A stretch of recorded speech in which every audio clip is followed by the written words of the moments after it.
No to dobra. Poprzedni live zakończył się wyjątkowo szybko i nagle. Jak się okazało, złapałem jakiegoś gigalaga, plus skraszowało mi nie tylko grę, ale też i OBS-a. Najwidoczniej mój komputer, raczej ziemniak, na którym gram, no nie podołał. I powiedział, ja chcę przerwę. Niestety stało się to akurat, kiedy byliśmy w środku jednej z tych anomalii.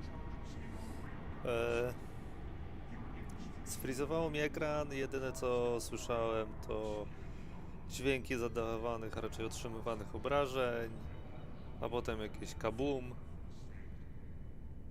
Jedyne co pomogło to Alt Control Delete, zamknięcie procesu, ponowne uruchomienie gry, znaczy komputera, gry. I oto właśnie jesteśmy. Po raz kolejny zaczynamy od naszej kapsuły.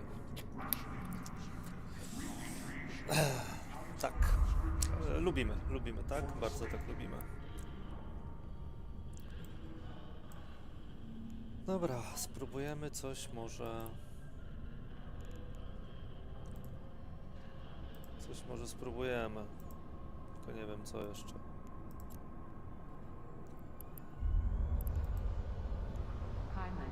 Please be careful of the debris as you are docking, and remember to turn your shield and armor hardness before exiting the station.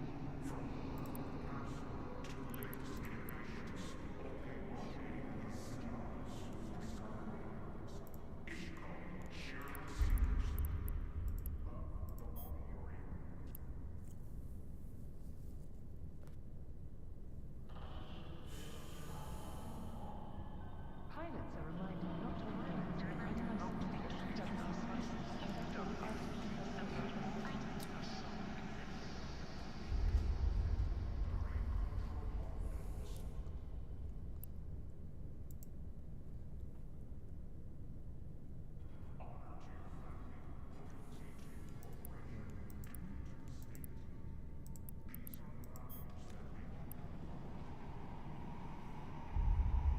Tu nam czegoś brakuje. Aha, tu nam brakuje omegi.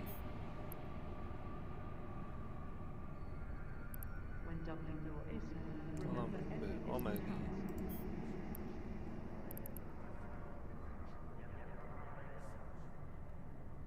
Nie omegi, co ja mówię?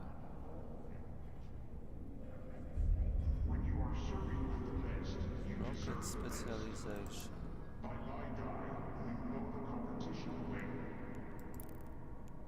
No to i tak, kurde, nie będzie nas...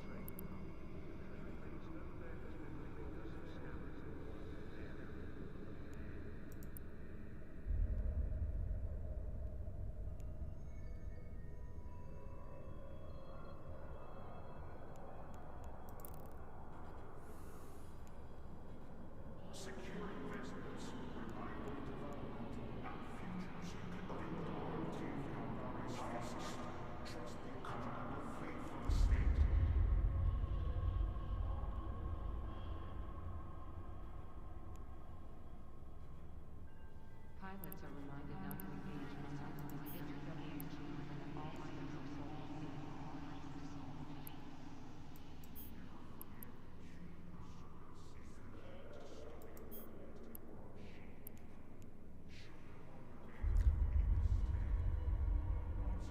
Policy Control System 2.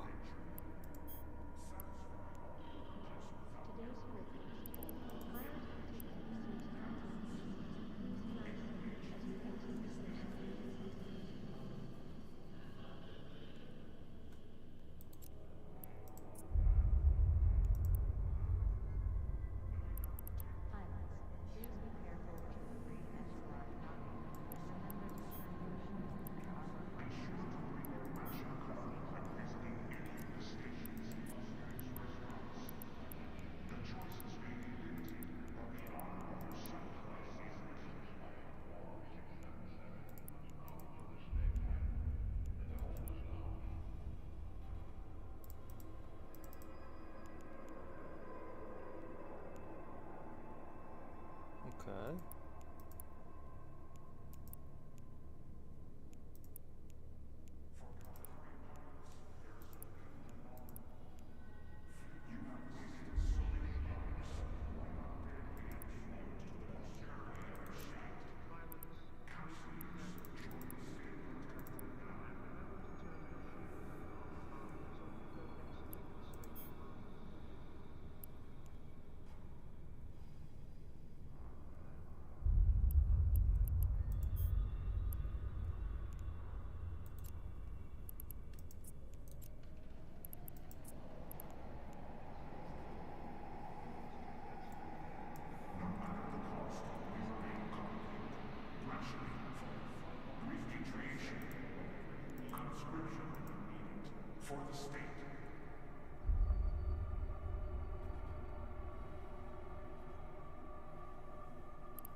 Nie, no to musi być...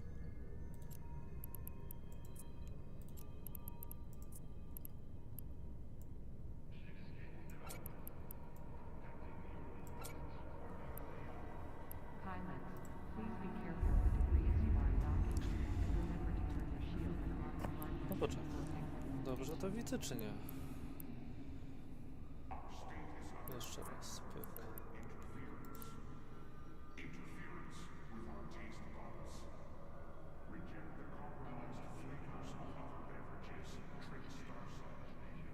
Policy Control System 1, potem Tech 2.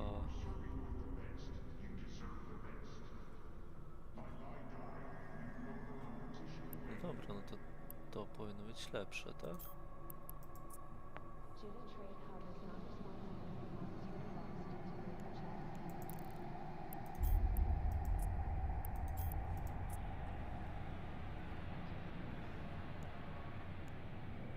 Czemu to jest droższe?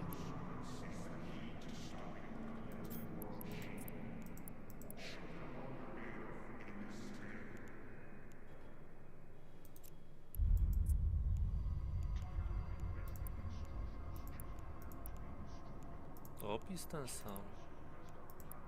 Atrybuty.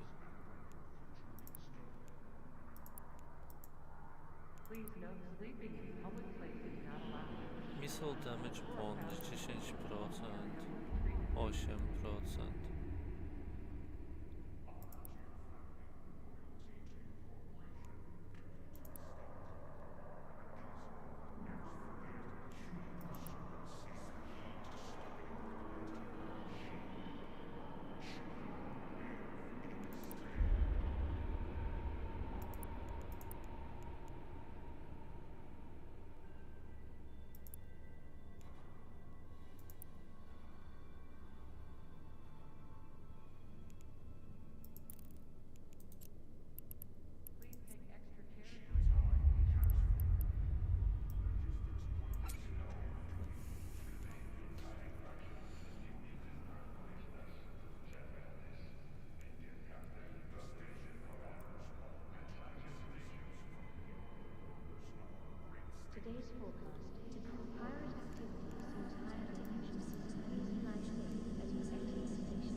Guitar Trade Hub is not responsible for monetary loss due to local chat scams.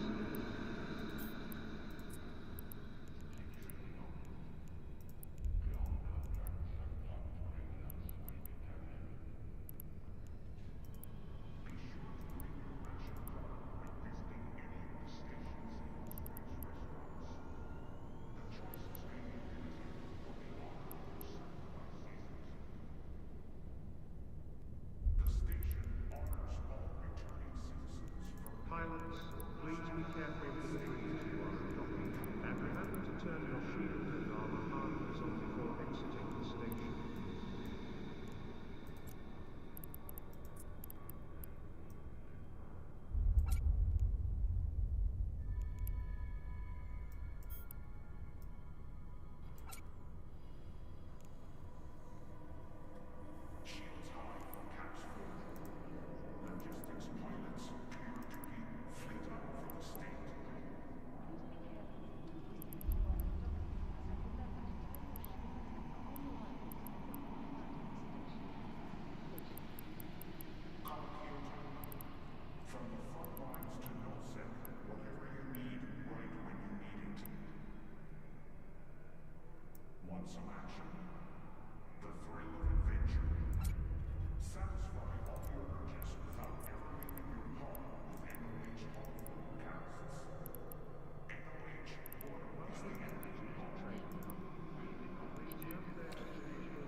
Tego nie chcemy.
Który jest lepszy?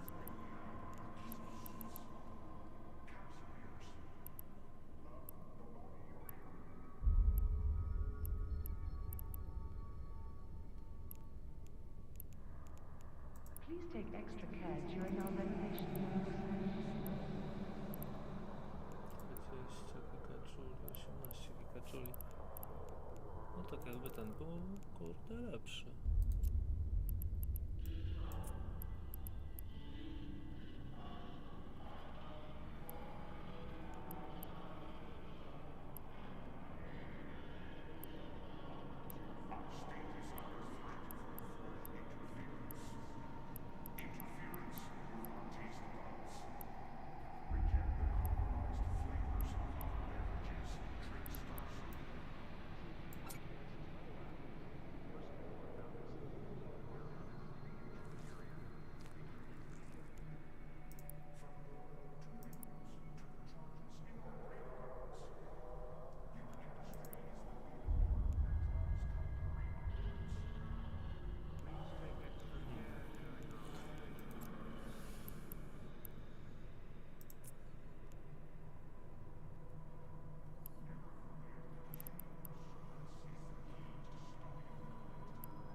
Sleeping in public places not allowed.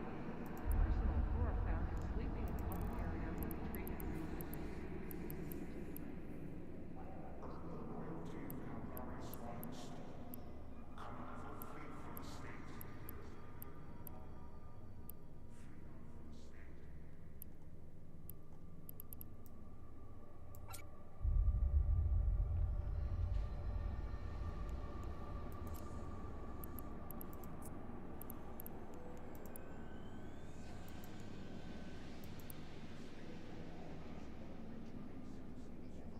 Jita Trade Hub is not responsible for monetary loss due to local chat scammers.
Pilots are reminded not to engage in unlicensed discovery schemes and all items are sold as secret.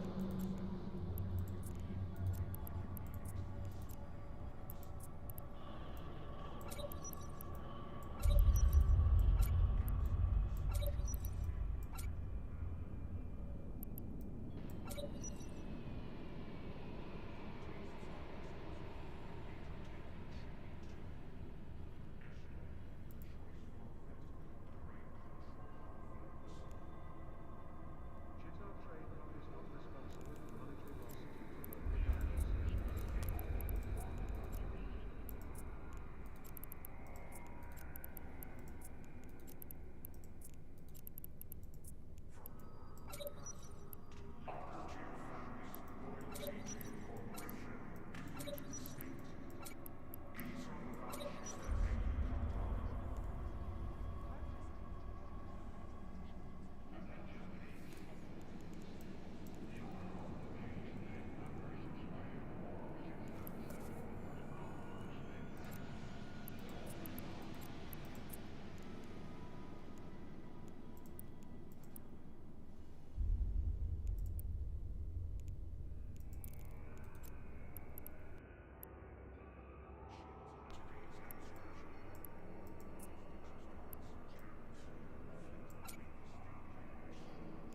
Welcome to Jitter Trading Hub. Please note there has been reports of scams in the local area.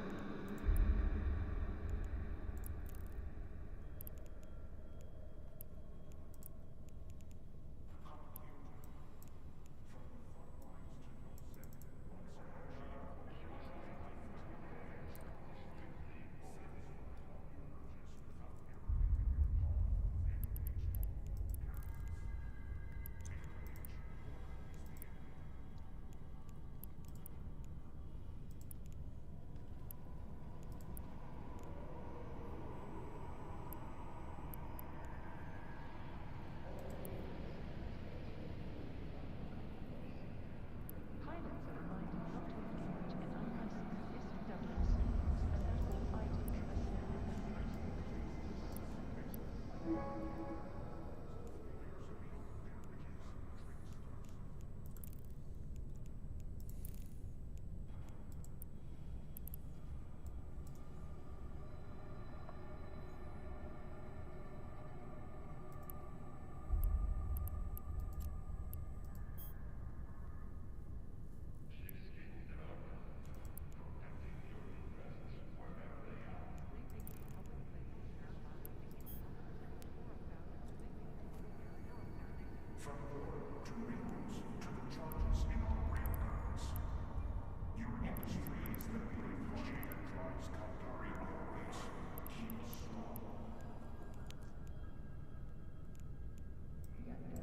Pilots are reminded not to engage in unlicensed discovery schemes and that all items are sold as secret.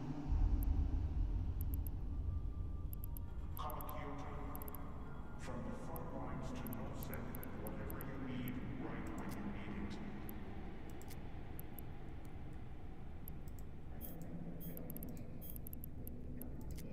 Never forget, human pursuance is the key to stopping the collective war machine. Shoot the moderator in this space. Pilots, please be careful with the debris as you an armor hull is on oxygen station. From war to minerals to the charges in our railguns. Your industry is the beating heart that drives Kaldari onwards.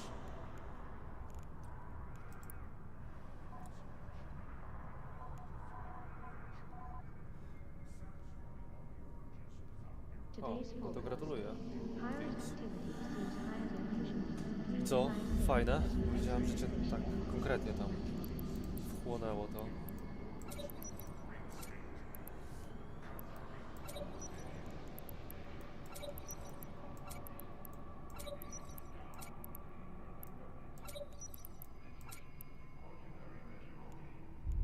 Please take extra care during our renovation work.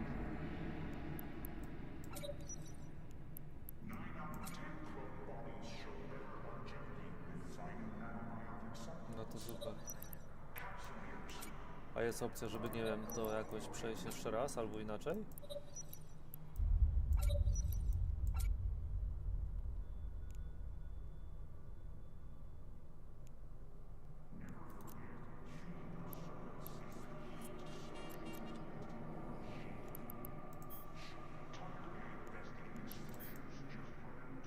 I co? Będziesz podejmował się wyzwania? Okej.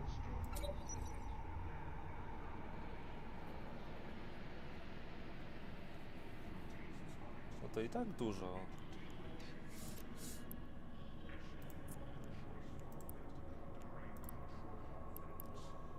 Oj, kurde, a ja ci powiem... Wkurzyłem się na maksa. Bo... Nie wiem, czy widziałeś początek tego streamu. Poprzedni po prostu zakończył się lagiem kompa, crashem gry i w tle słyszałem, jak tylko umiera moja postać. Musiałem zrestartować komputer, po zalogowaniu się okazało się, że no, wybuchłem i byłem w kapsule na stacji. Więc nie dość, że raz mnie zabili na tych anomaliach, straciłem statek warty 8 milionów i w cargo miałem chyba dobre też z 7 milionów. Teraz drugi raz mnie wypieprzyło, znowu 8 milionów w plecy na statku, plus cargo chyba też było z jakieś 5 milionów. Bo dzięki na tym drugim koncie, które udało mi się odzyskać, miałem trochę hajsu, więc sobie przerzuciłem na tą postać. No i robię, kurde, od nowa.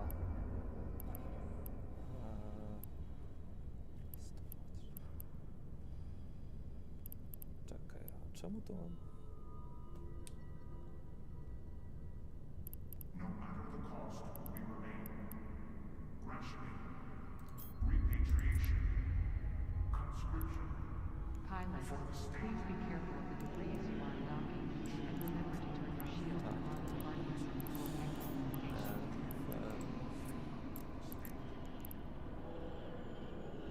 Ty, a czemu to takie tanie?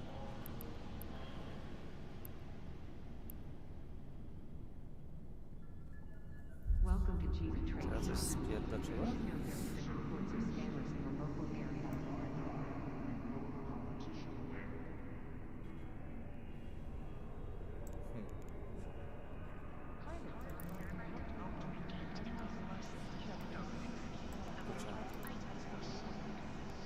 Czy ja coś spitoliłem jak zwykle?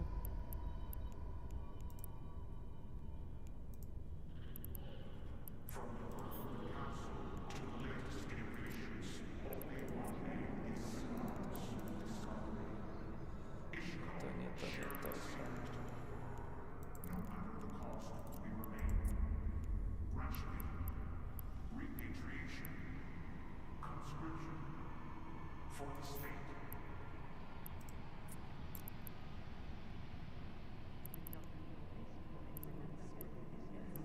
Kurde, coś jakieś one taniej mi się wydają.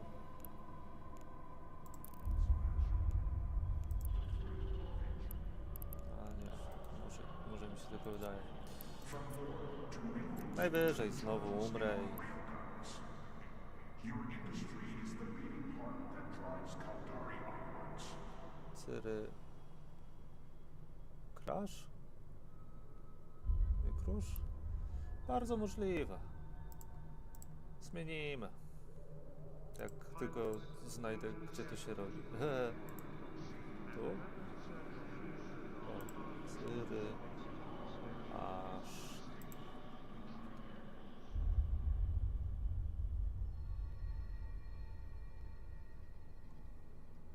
O, hej, udało się.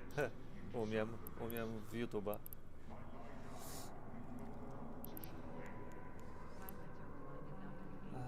Dobra.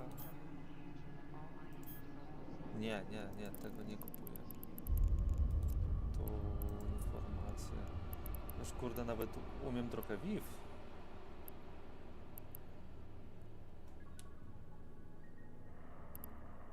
A czym ty się różnisz?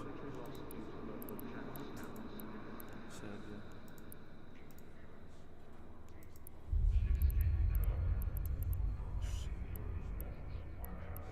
Osiemdziesiąt trzy.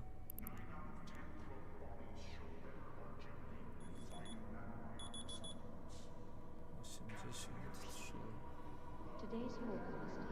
Pirate activity seems higher than usual. Please fly safe as you exit the station. Ty, ale powiem ci, że kurde, to jest podstawowy statek. On, to jest kurde jeden z pierwszych. Szczerze ci powiem. Gdzie tu jest? O, czekaj. To jest ten statek. I jego praktycznie dostajesz na samym początku, jak tylko robisz misję. Więc to nie jest jakiś żaden kozak. Tylko to jest z kategorii destroyerów. Dlatego on ma tyle wyrzutni rakiet. No i teraz właśnie próbuję ogarnąć, jakie rakiety do niego powinienem kupić. Te mają 83. A te mają... No, przód. Okej.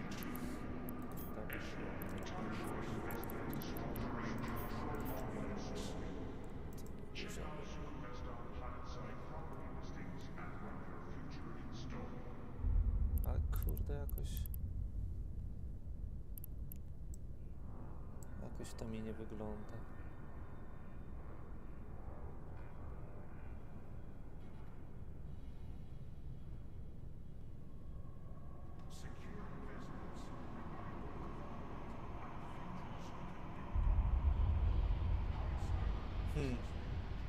A ten Gandalf to w sensie znać go ja powinienem, czy to po prostu randomowa osoba? Nie wiem. Nie umiem w youtuberów. Okej.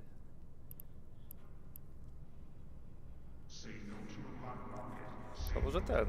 Na Discorda wyjdziemy. Czy nie? A nie, bo to wtedy będzie nagrywało podwójnie? Nie wiem. Nie, dobrze będzie nagrywało.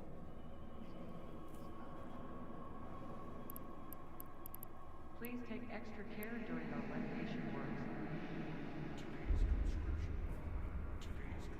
Możemy na Discordzie pogadać, jak jeszcze nie idziesz spać. Ja jeszcze nie idę.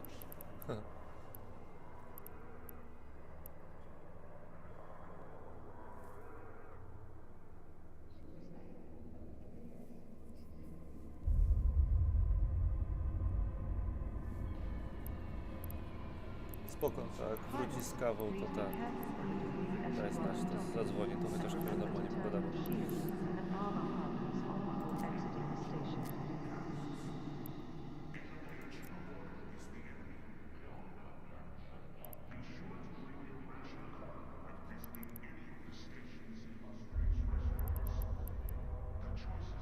A czy ja to mogę?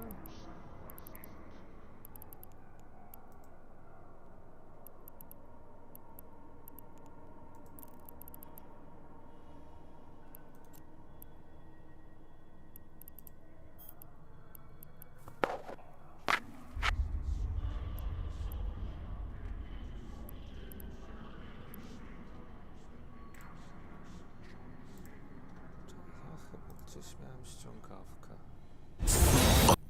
Cisiu.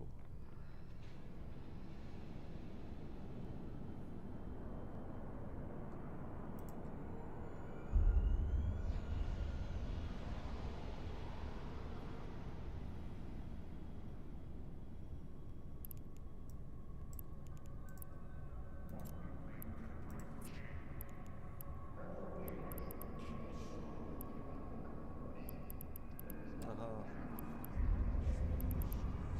A nie, muszę używać. No czekaj, zróbmy. To jest już duża różnica w cenie. Welcome to G2 Trading Company. Please note there has been reports of scammers in the local area.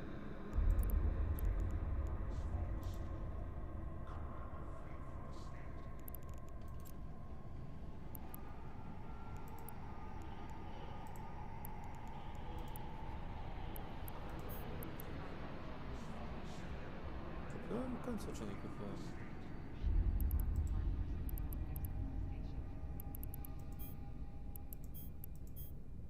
Nie? O, teraz kupię. I co? Mogę.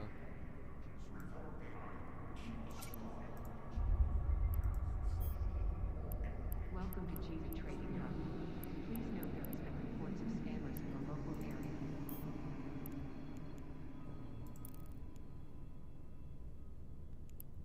From war to minerals to the charges in our Ile tam mnie wyniesie? your industry. Kurde, prawie bańka. Ja. Nie, będę żydził.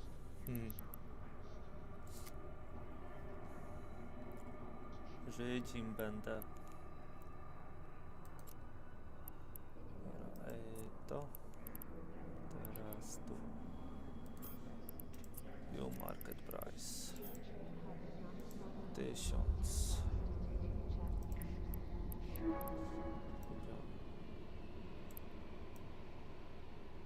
Say no to black market.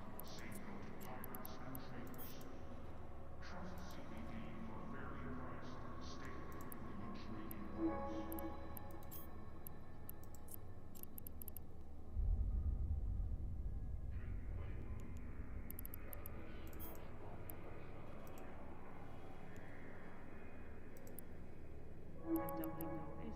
remember every risk comes with an entry.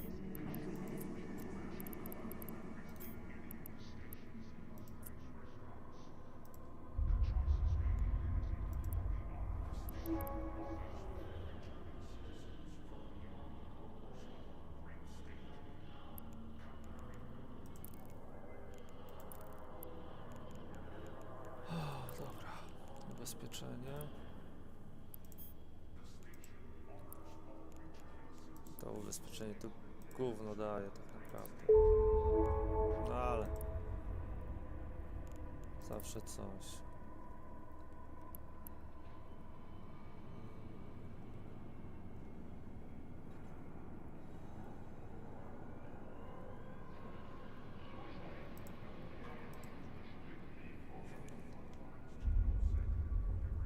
A jeszcze jedno miałem kupić.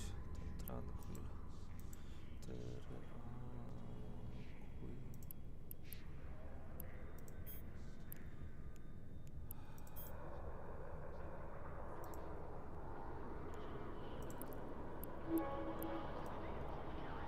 A, bym sobie poleciał.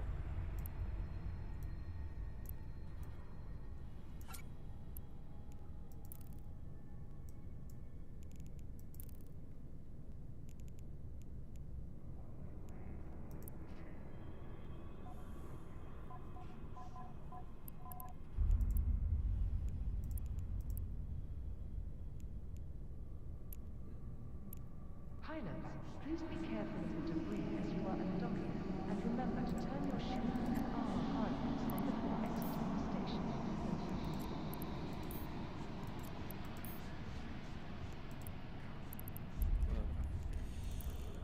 Dobra. Undock.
Dobra, bezpieczna strefa, set destination i Autopilot engaged. I lecimy.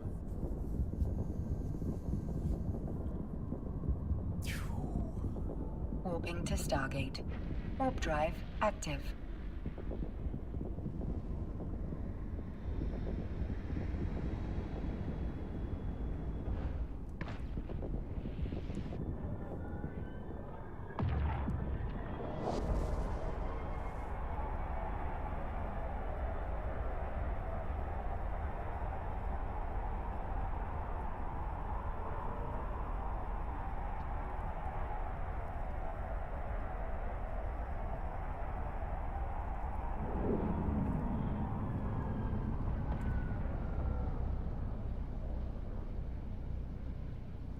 Approaching Stargate.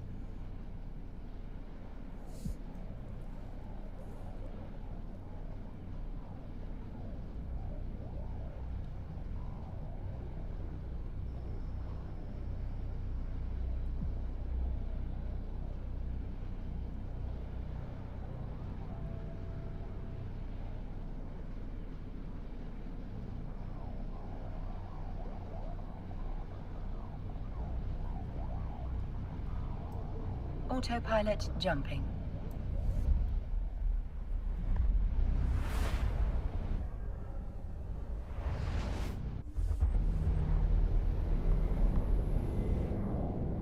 Warping to Stargate. Warp drive active.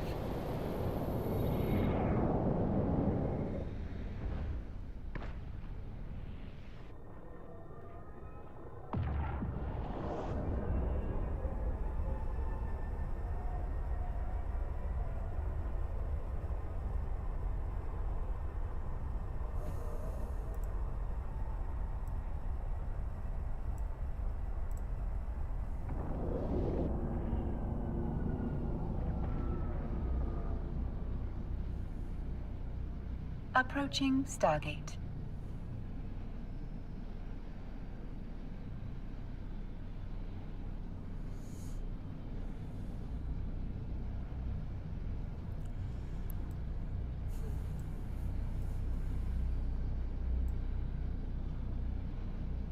O nie, co tu coś należało?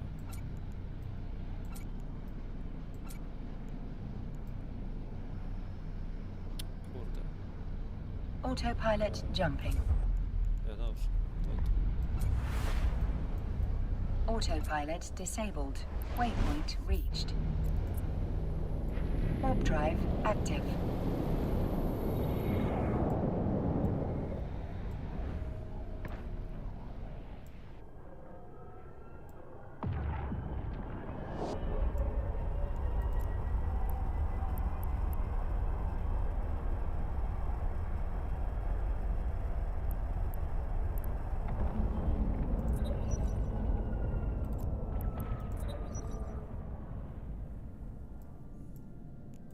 Coś tu możemy dać.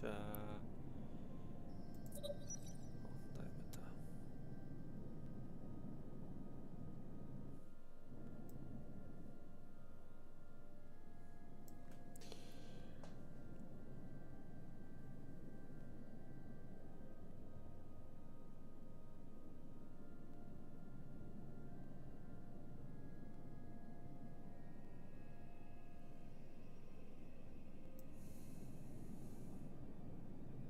Jesteś tam, Dreams? Czy cię nie ma?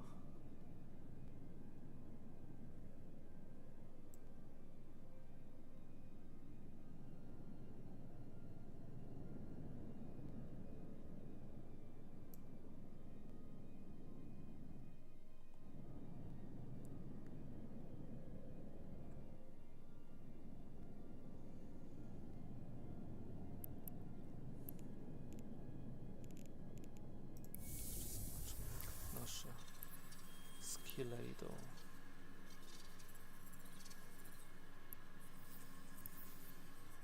O, to potrzebne. To potrzebne wszystko.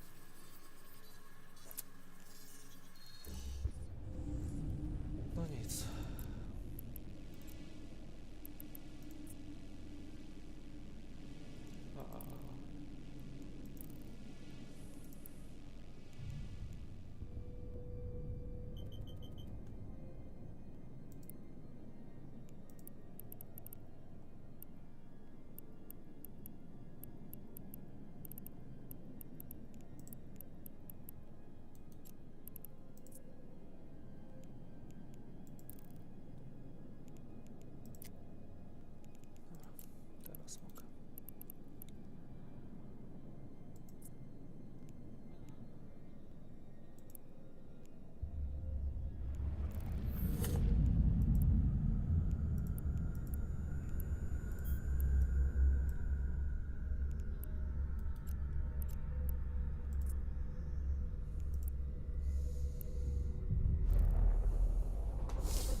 głowy. Bierzemy pierwszą kapsułę. Gdzie jest tutaj?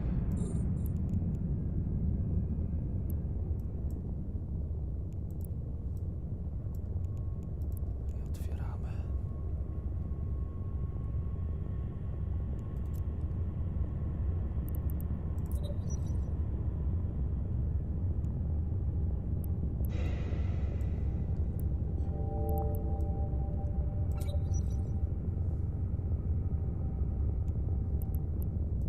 Co jest?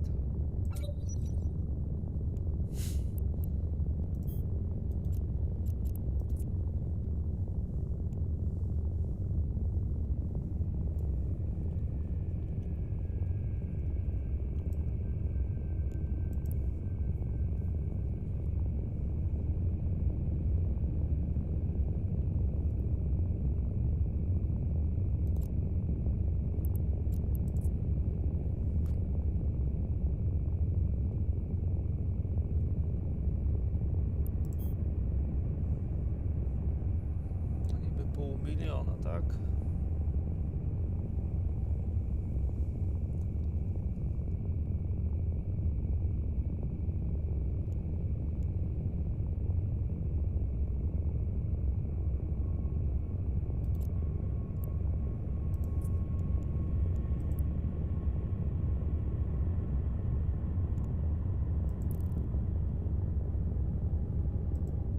Dobra, lecimy do następnego.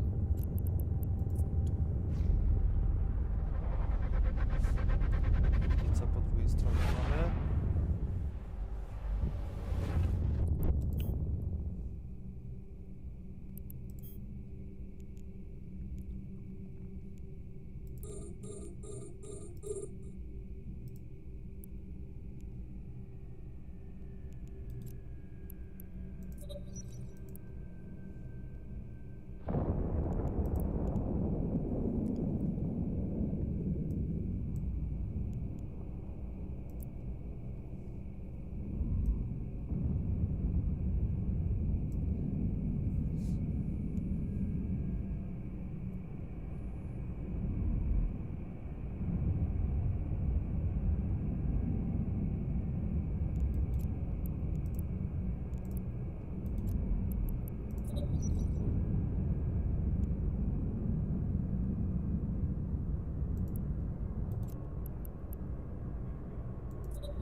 No, dawaj, dawaj.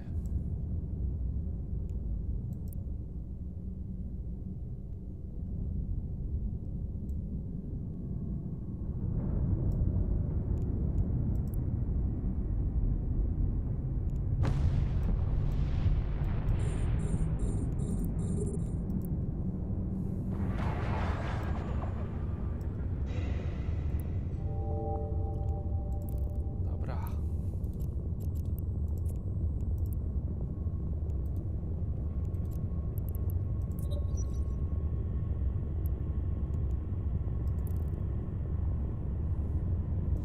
Drugi wybity.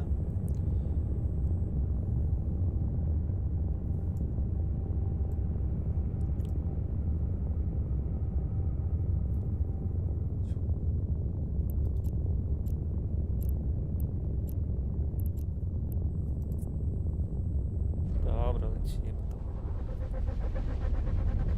Będziemy czekać na nieskończoność. Tak?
stał.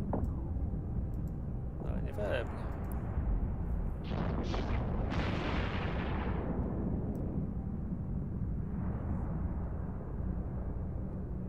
Co jest?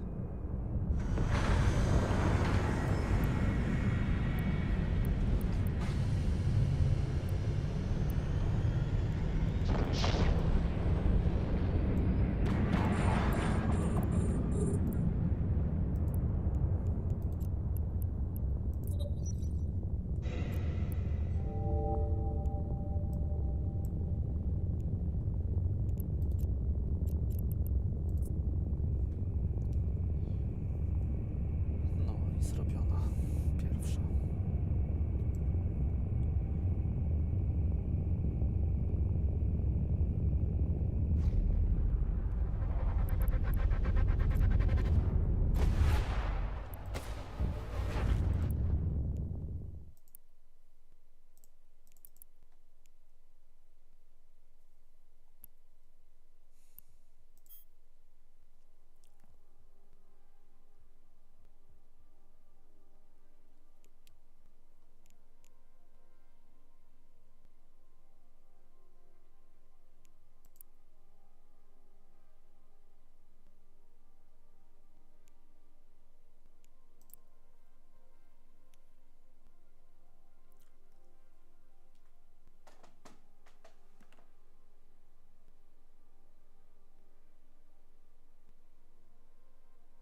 Spoko.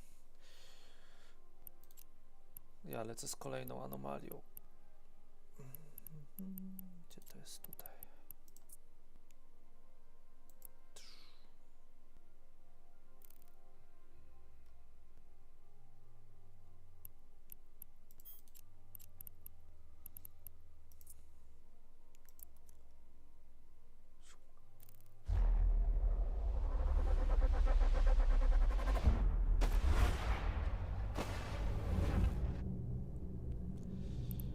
Co my tu mamy? Okej, no elegancko.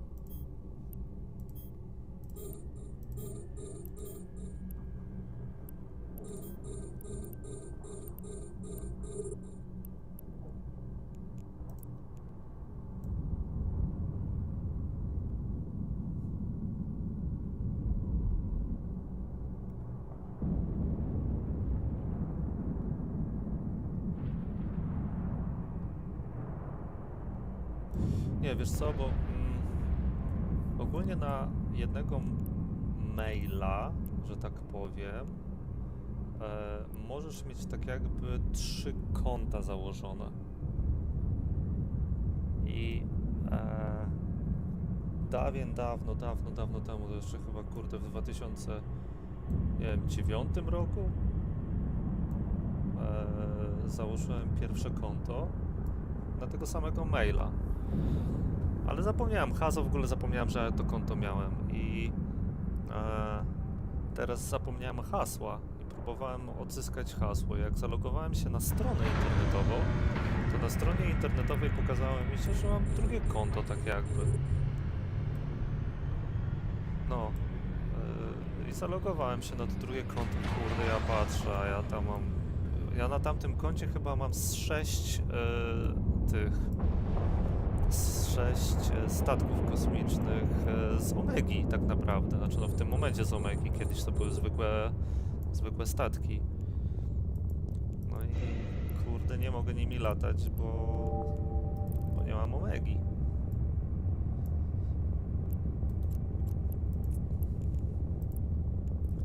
I smuteczek.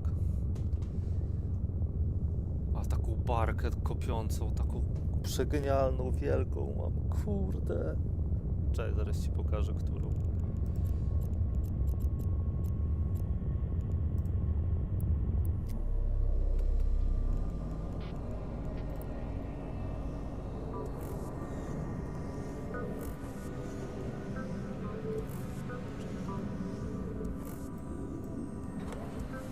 O, tego, retrievera mam.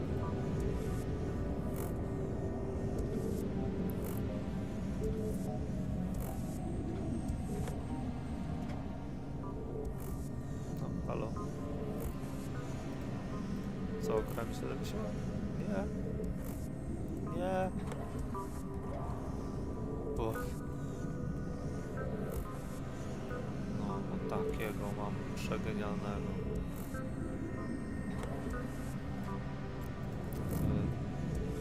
Pierdyliard pojemności ma.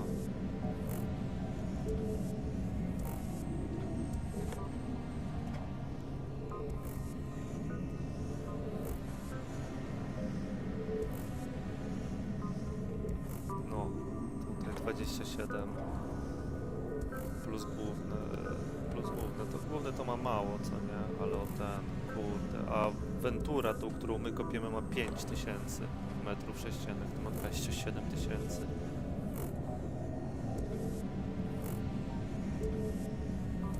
O, jak sobie ziemniaka zamienię na ogórka.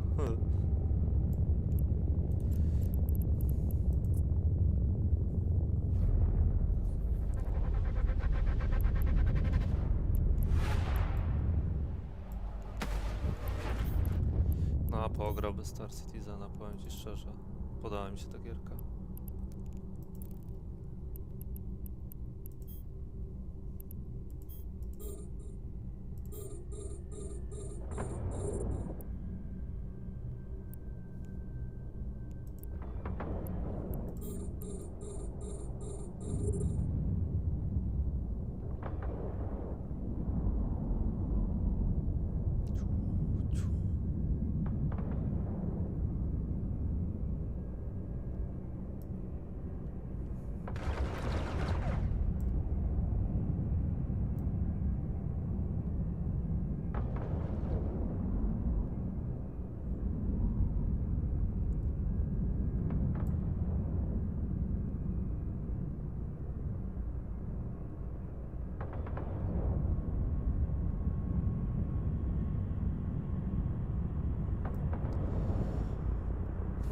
Jeszcze kurde na multiplayerze zagrać. To byłoby coś pięknego. Co ty mi robisz? Nie, zostaw moją baterię. Dziadu. Znaczy nie ty.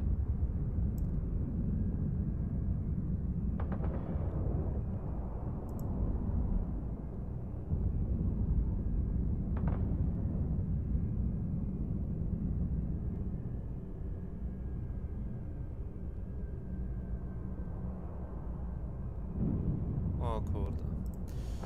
No to faktycznie nie fart.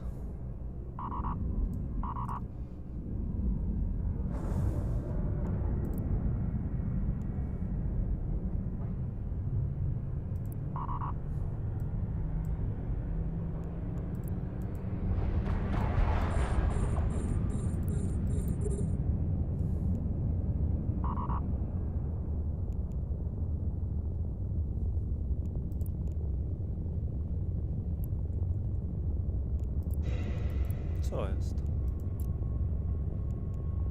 Wracaj. Cargo otwieraj.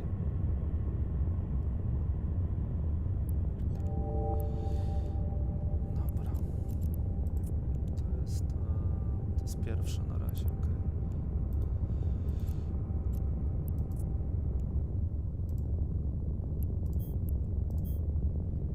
No a tutaj o. Drugi przelot. Dopiero początek drugiego przelotu przez anomalię. Już prawie 2 miliony zrobione.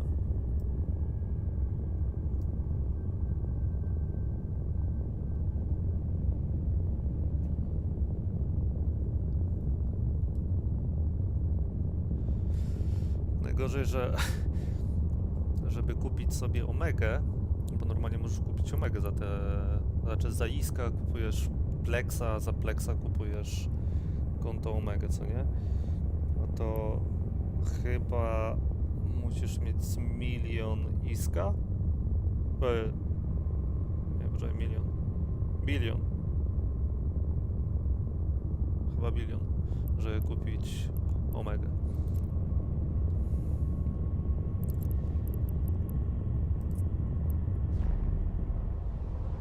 No wiesz, no ja to na razie sobie pierwsze anomalie na tierze, chyba to jest tier 0 tych anomalii. A tam jest chyba, nie wiem, do tieru 6, 7. więc ogólnie to potem się zarabia już grubszą kasę.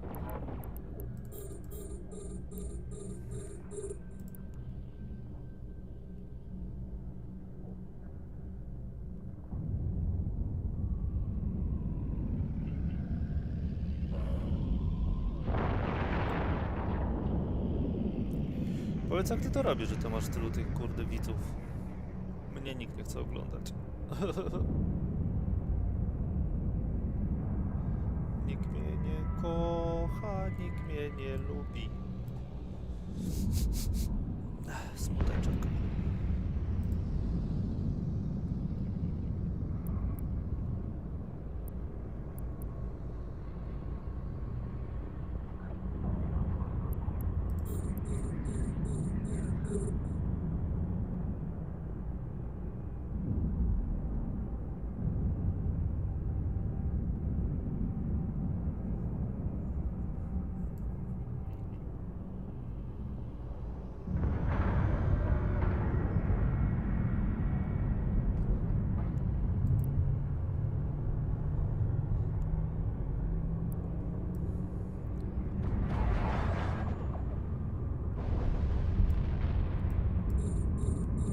Mnie to omija już szerokim łukiem.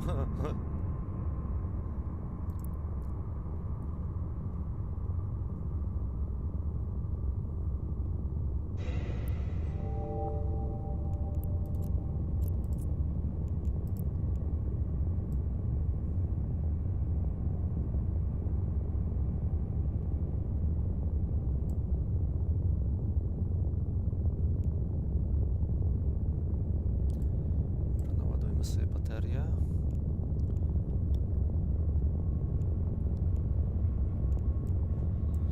No zobaczymy. No wiesz, streamowanie nic mnie nie kosztuje.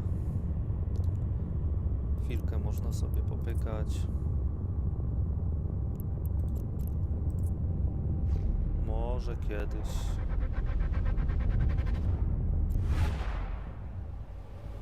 Się coś zmieni. A, to był kurde już ostatni przelot. Niepotrzebnie czekałem. Dobra, czekamy na cooldown i lecimy kolejny raz. Ile mamy? 2600, no jakieś 2 miliony będzie. Tak, tak, cierpliwości, cierpliwości. Czy mi tam się nie śpieszy nigdzie z tym.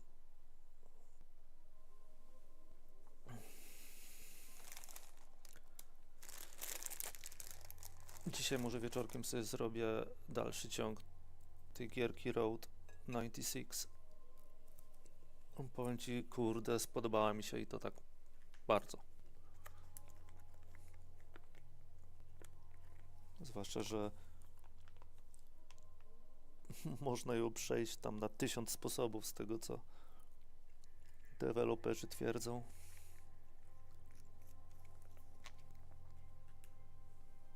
Dobra, odpalamy.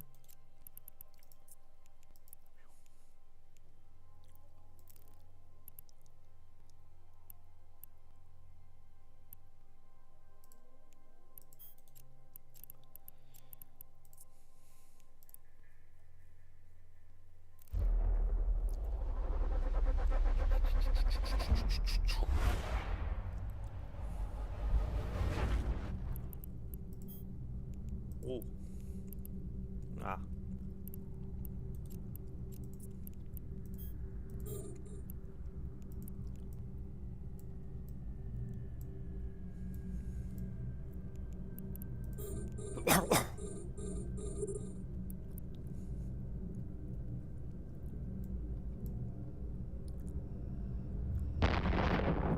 O ty dziadu, ty.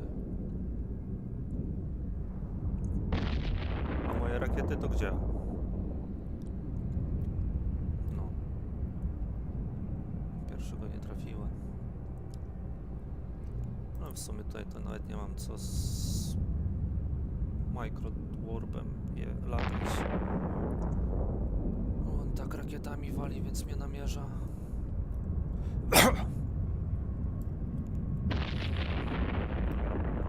Lepiej oszczędzać baterię na naprawę. Chociaż nie zadaje mi żadnych obrażeń.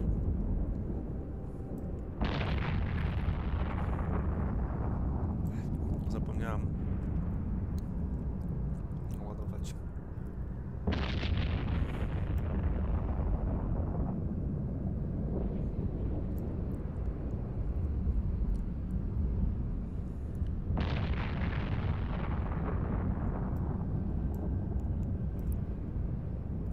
Naprawimy sobie troszeczkę.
Ja jeszcze nie ogarniam, kurde, takiego zerkania na okno czatu.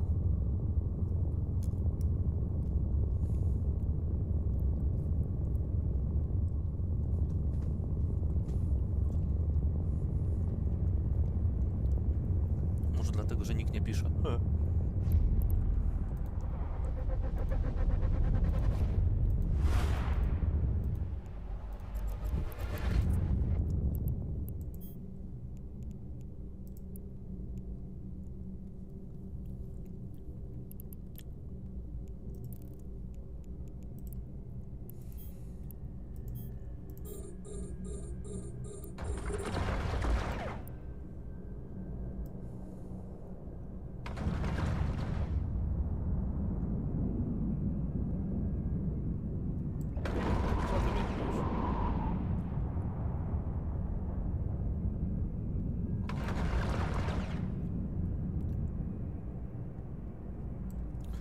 Ja mam tak niby tablet nad monitorem ustawiony, ale to i tak trzeba tam patrzeć, więc...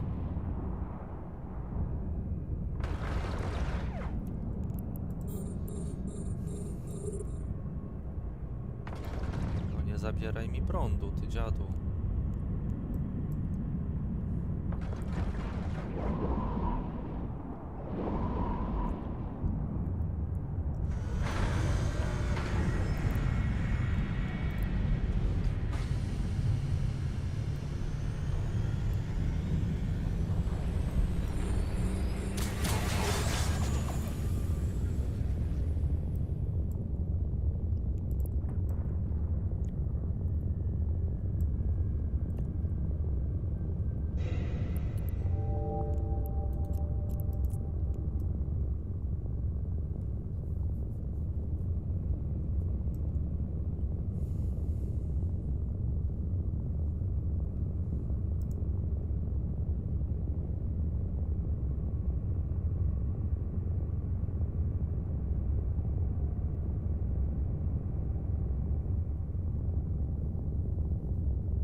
Jolo.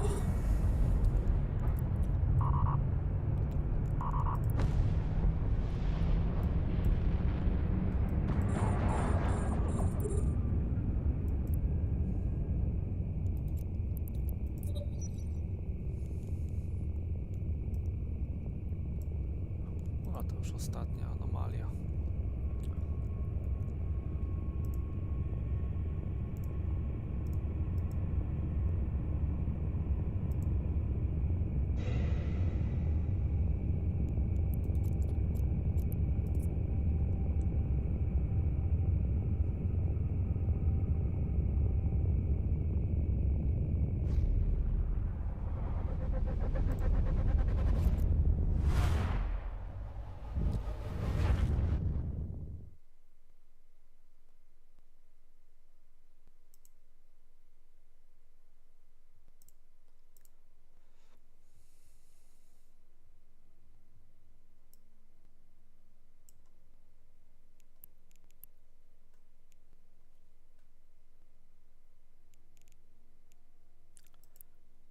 Trzeba się ruszyć i zatrzymać, żeby mi cooldown zaczął lecieć.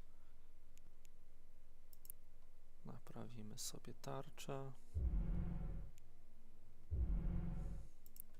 Dobra, starczy.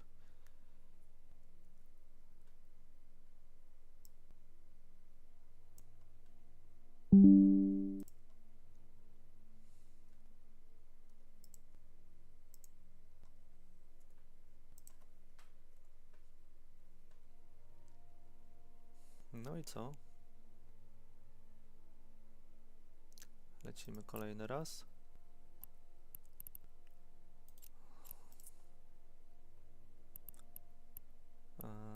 To.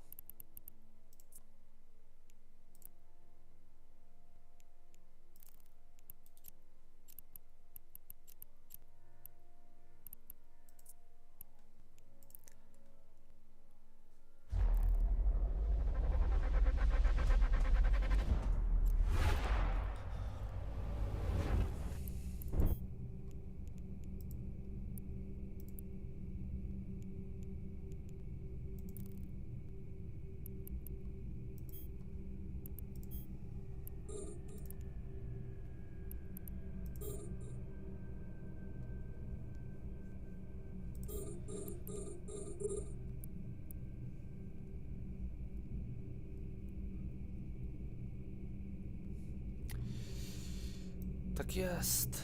Trzeba sobie jakoś radzić w tym kosmosie.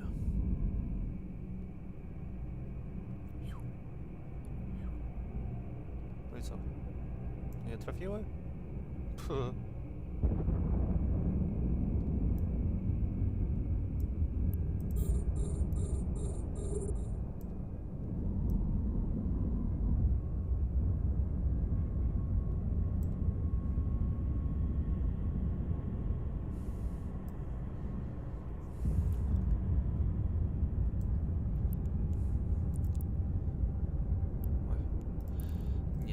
To chcę sprawdzić.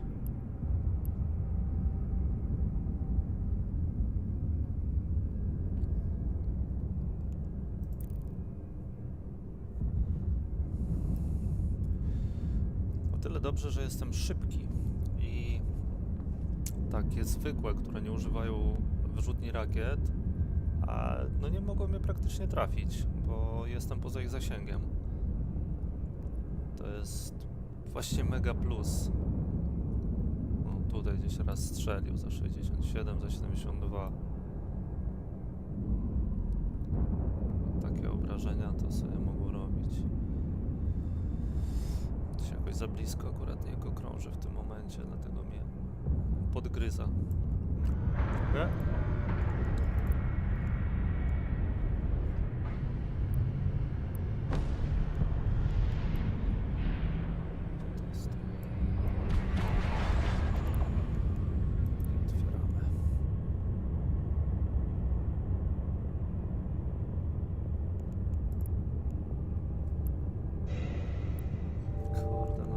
Się nie chce ciekawego trafić.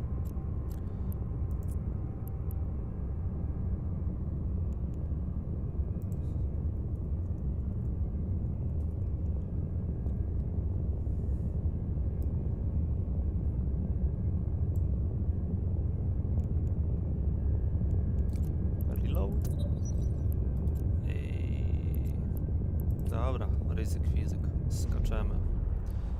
Bateria trochę wyczerpana.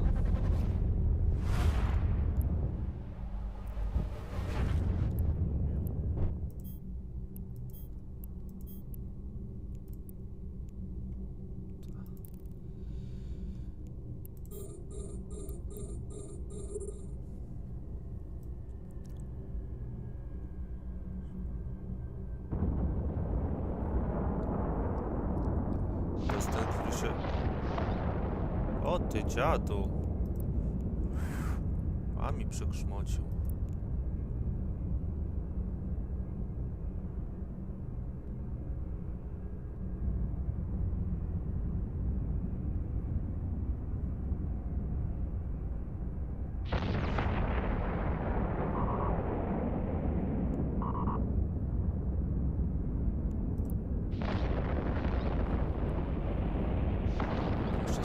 Reperuje.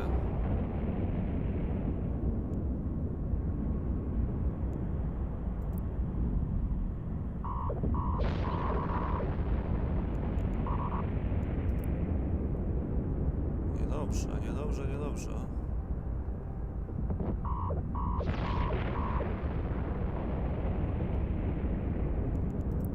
Włączamy naprawę.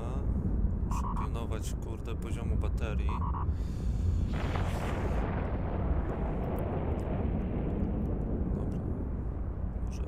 Jest. Dobra, tylko shieldy szkodzi.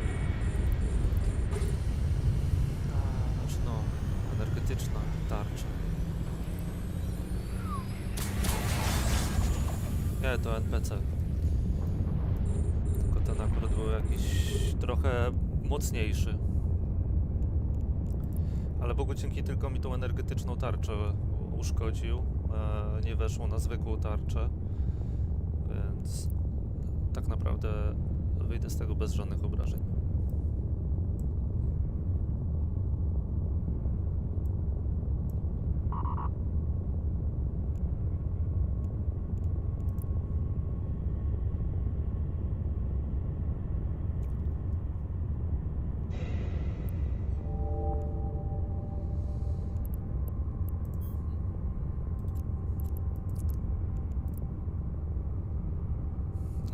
Musimy troszeczkę poczekać, żeby mi się bateria naładowała,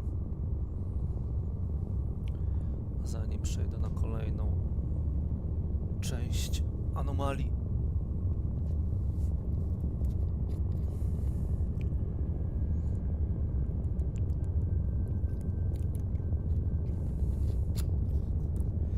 No a co najśmieszniejsze, żeby wejść w tę anomalię, potrzebuję takich tokenów? Nie wiem jak to nazwać. Filamentów? Filamentów, niech będzie, filament. Te sobie kupiłem. Kupiłem ich sobie 10 sztuk. A żeby wejść na anomalię, potrzebuję zużyć 2 sztuki na jedną anomalię, co nie? Ale rozwalając te kapsuły, wyciągając z nich lód, zdobywam te filamenty też. I na przykład teraz tutaj na tę elektryczną mogę wejść na tą Firestorm, bo już mam 3, co nie, z lootów. Więc w sumie 3 zużyłem, ale 2 już wyciągnąłem dodatkowo. Więc teoretycznie jak ma się szczęście, to możesz tak siedzieć, kurde, w kółko, co nie? Bez wracania.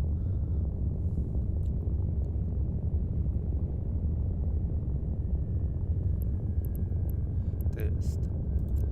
Dobra, co chciałem? Chciałem zmontować. Zmontować i ile mamy? 4 miliony. Okay. Dobra, skaczemy.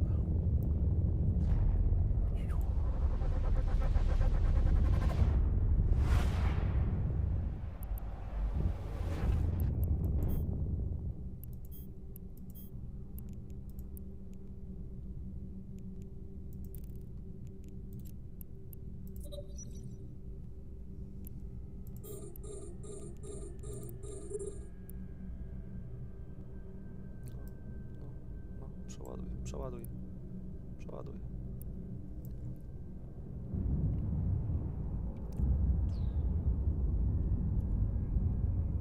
No od razu widać, że jest słabszy, co nie?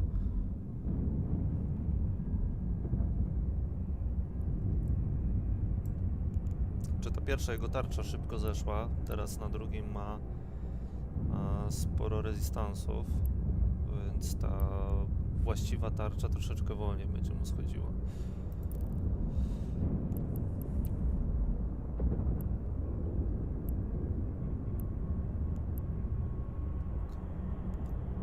To możemy zatrzymać i załadujemy tu.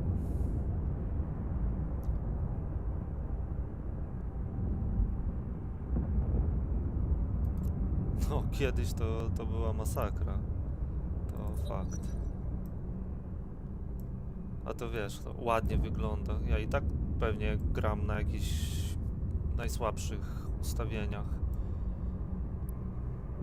Wiesz, ziemniak nie podołałby.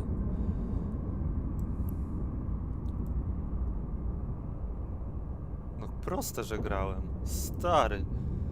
A jak się wkurzałem, jak mi moją planetę i księżyc jakiś dupek rozjeżdżał.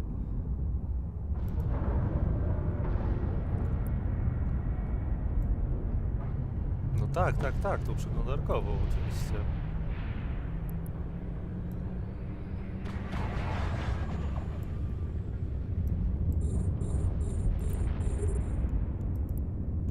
No. Się kurde budowało, latało się.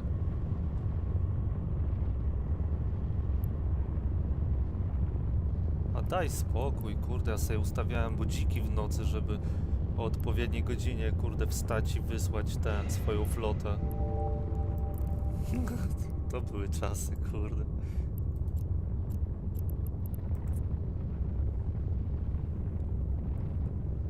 Siedziałeś i liczyłeś, ile będzie przelatywało, o której godzinie dolecą, tak żeby koleś spał, żeby właśnie nie miał tych 2 sekund na reakcję.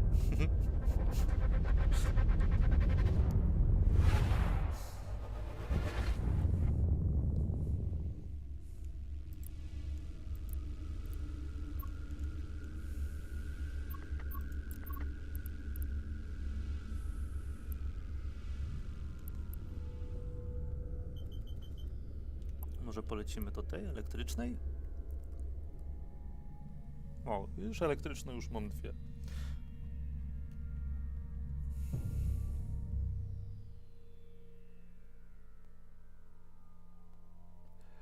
Z kowbojami? Tak, to było The West. Chyba.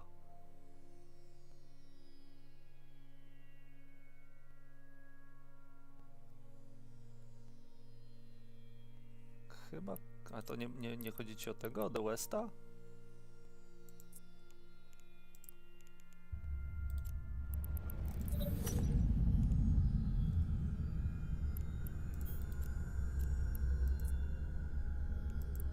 Pamiętam, że w The West tam było coś, że miałeś swoją postać, mogłeś sobie wybrać jakąś chyba profesję, budowałeś miasto, tam klany się robiło.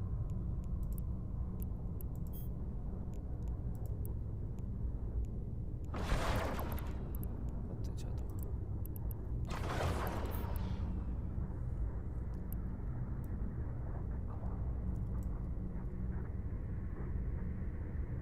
A, czy nie zaznaczyłem? Jesus.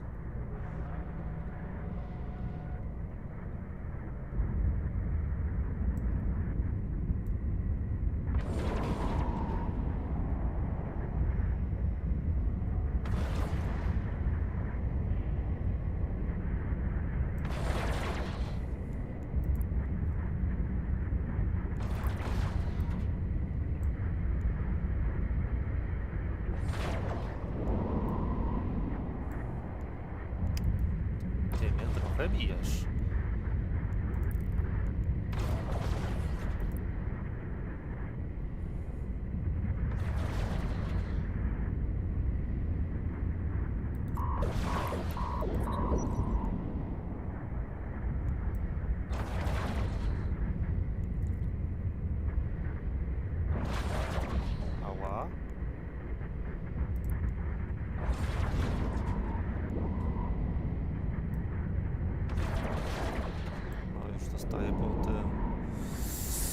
kadłubie. Nie podoba mnie się to. Dobra, leci.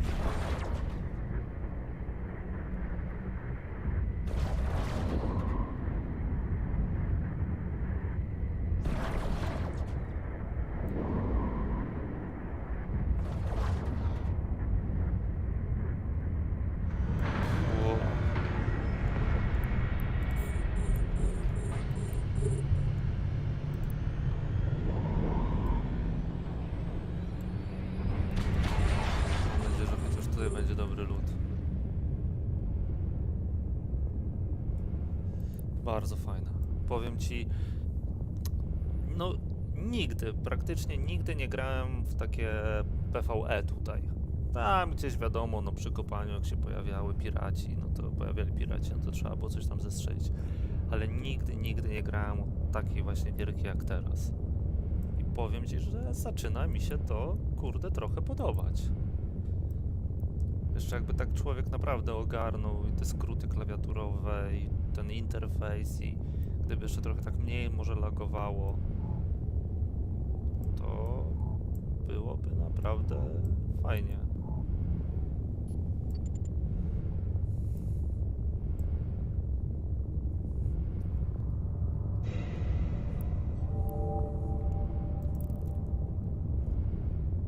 Kurde, najgorsze, że to był dopiero pierwsza część tej anomalii, jeszcze dwie mi zostały, jak pierwszy już był taki skurczybyk. Żeby się nie okazało, że ja tutaj dednę. Tfu, tfu.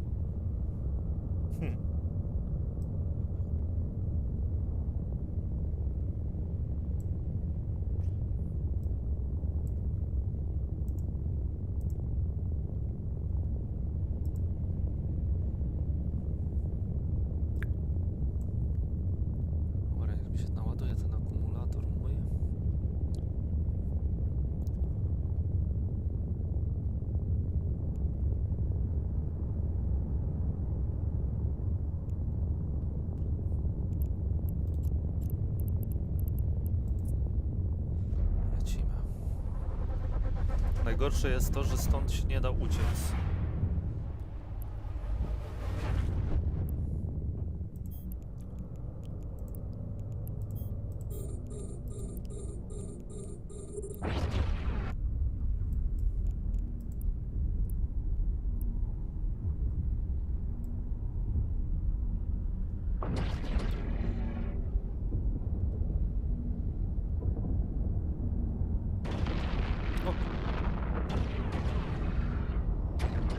Pierwsze dziadu.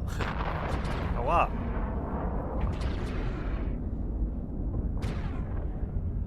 A, dobra, ten pójdzie. Pójdzie na żyletki.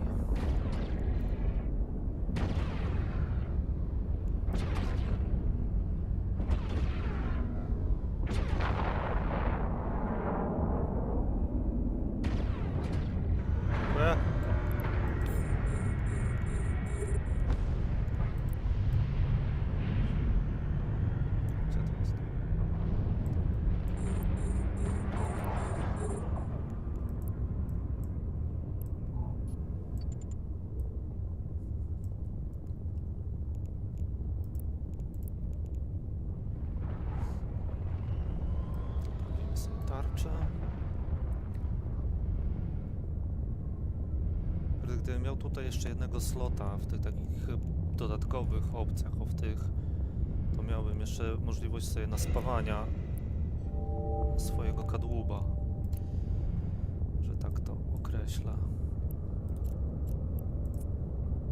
Ale niestety nie mam. Mam tylko 3 miejsca na te tak jakby niebieskie, co nie? Czyli mam tak jakby 3 niebieskie i 3 te pomarańczowe. Te pomarańczowe są całkowicie pasywne, te 2 są aktywne. To jest booster do silników, to jest właśnie regenerator tarczy, a to jest pasywne pasywne takie urządzenie, które przyspiesza mi regenerację mojego akumulatora, bo rakiety, co nie, zużywają prąd, tak samo booster do silników zużywa prąd i regenerator tarczy zużywa prąd. Więc coś za coś. No ale wolę jednak stracić troszeczkę tego głównego armora na rzecz możliwości szybszej naprawy zewnętrznej tarczy.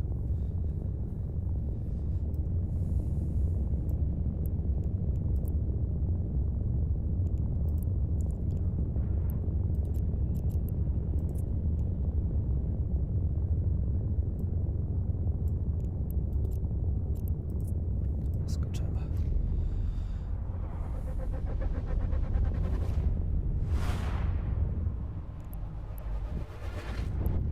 O kurde. 3. To mi się już nie podoba.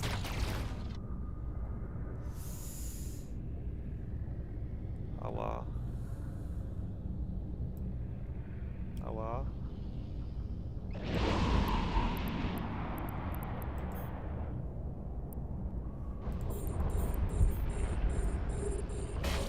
Jeszcze kurde, nie to wycelowałem co trzeba. Cargo najpierw zniszczyłem.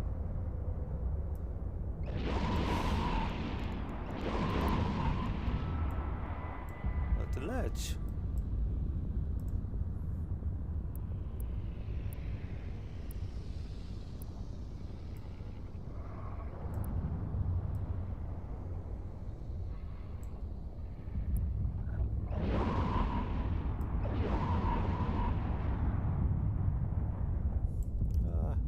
Padają jak muchy.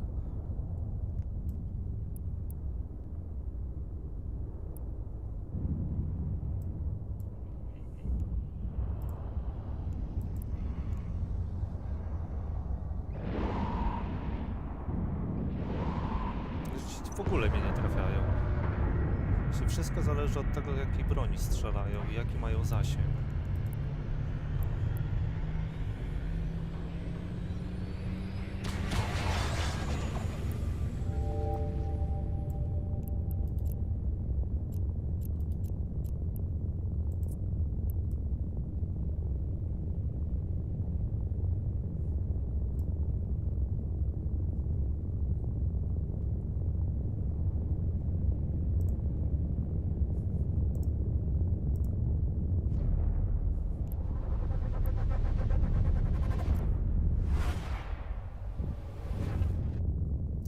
Dobra. Ja wrócę się naprawić. Wrócę się naprawić. Ciekawe, czy tutaj mógłbym. A czekaj, dock. Trading.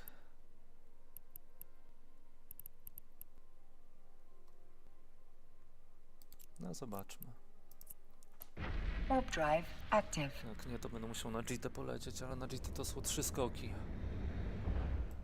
A tutaj może by się udało, kurde, zaparkować szybko.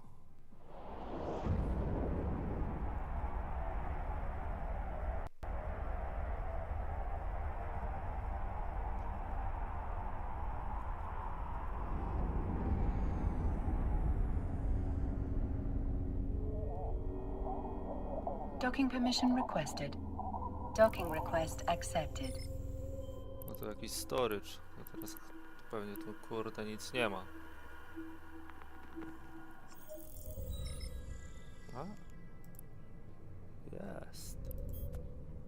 Naprawiamy. Pff. Śmiech na sali. Ciekawe. Czy stąd mogę sprzedać? Oj. Oj, oj. Dużo mi zabierają.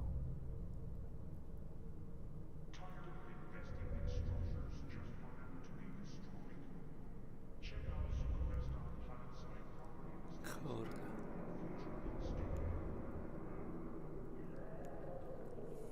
Dobra, nie chce mi się lecieć.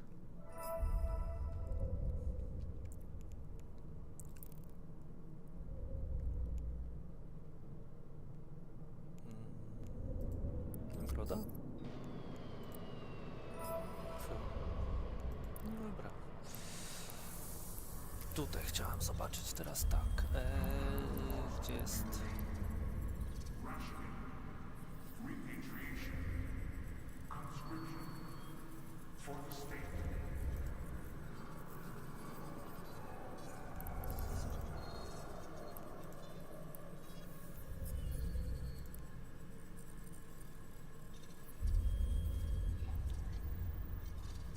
Aha, okej, czyli od nich jak się kupuje to 39 milionów kosztuje.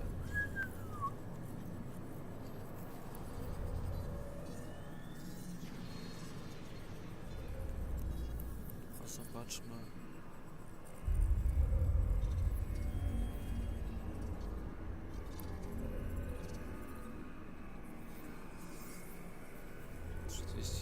Można kupić.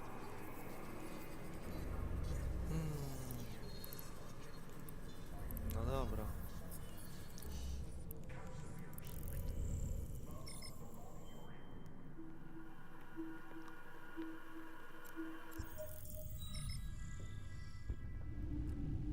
Dobra, lecimy w bezpieczne miejsce.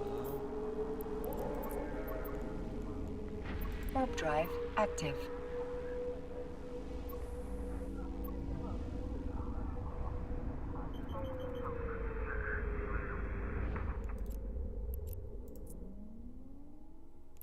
No widzisz, tutaj na przykład te dwie to już są na pierwszy ten tier anomalii. Te tranquil to są zerowe, co nie? A ten calm to już jest pierwszy level. Tam jeszcze nie byłem i boję się tam pójść.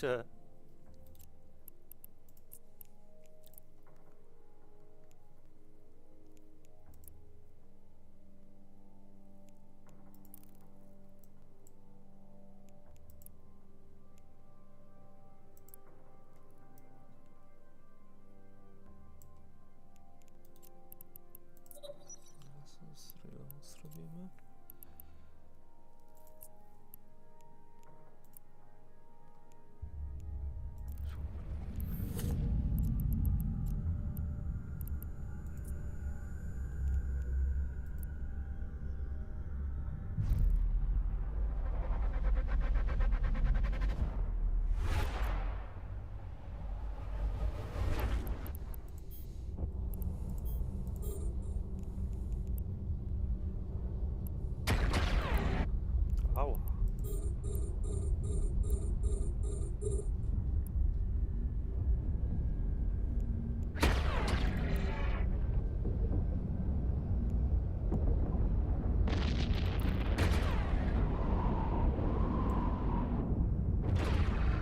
Strylarz.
Coś się nam zadziało z transmisją.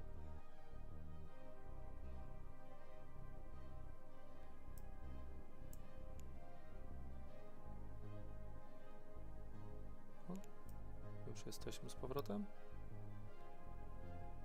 Tak.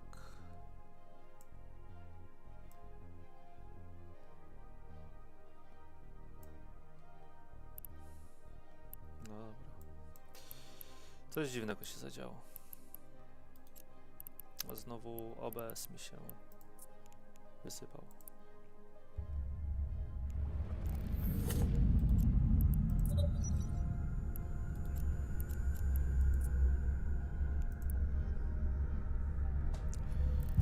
Nie wiedzieć czemu.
Autopilot engaged.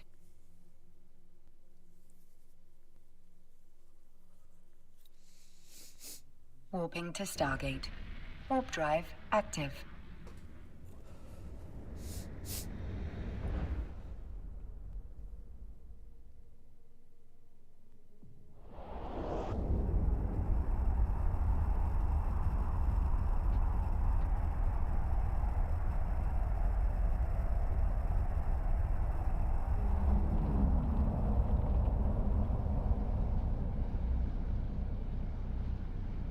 Approaching Stargate.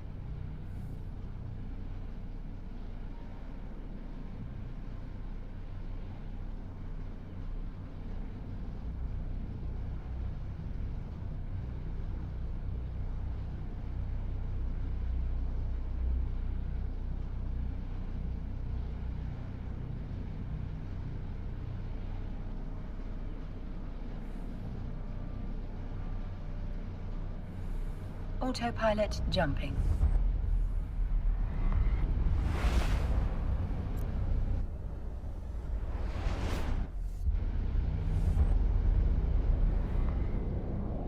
Warping to Stargate. Warp drive active.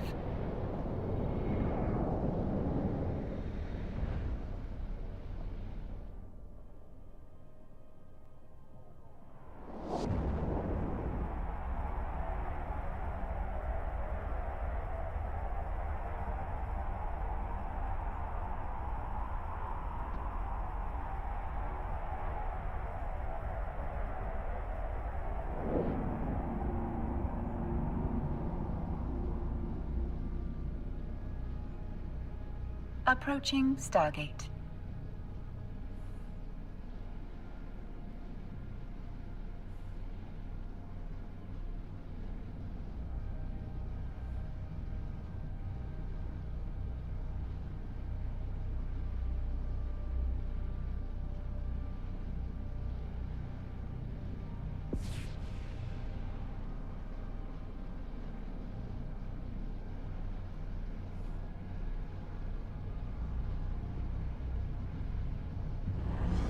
Autopilot jumping.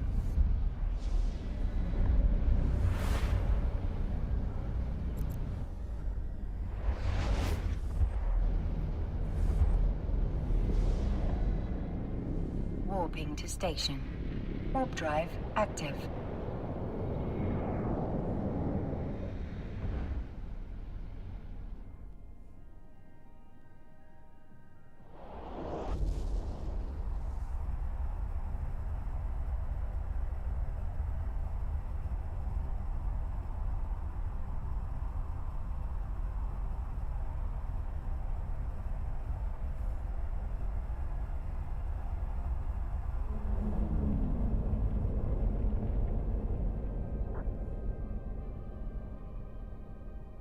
Approaching station.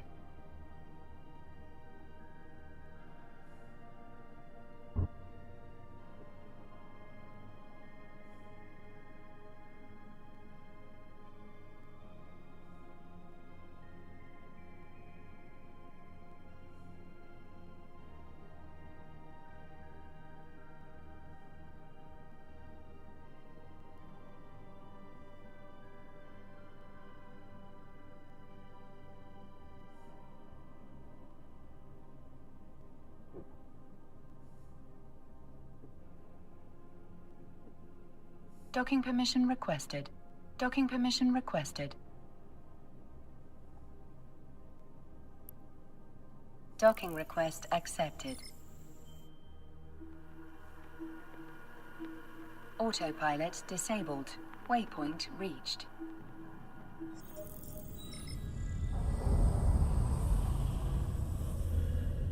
Please take extra care during our renovation works.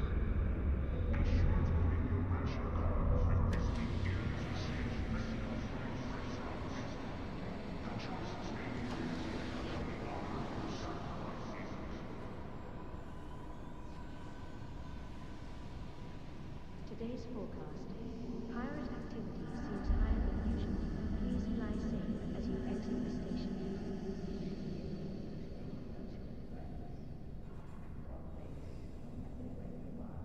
The station honors all returning citizens from beyond the borders of our great state. Honor to your loyalty to your corporation, duty to the state. These are the values that make you come part of it.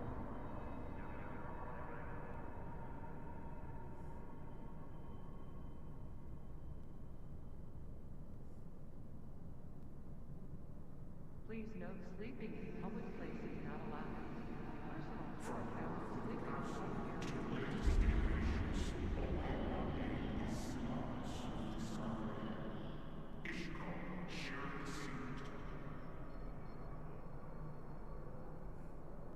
Please note, sleeping in public places is not allowed. Persons who are found sleeping in public area are found sleeping in public area.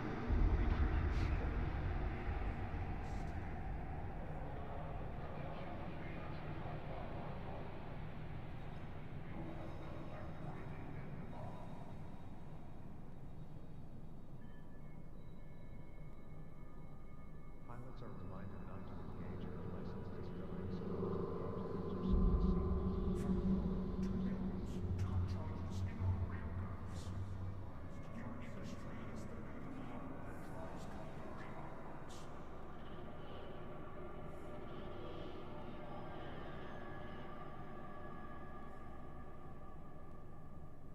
Pilots, please be careful of the debris as you are undocking, and remember to turn your shields and armor hardness on before exiting the station.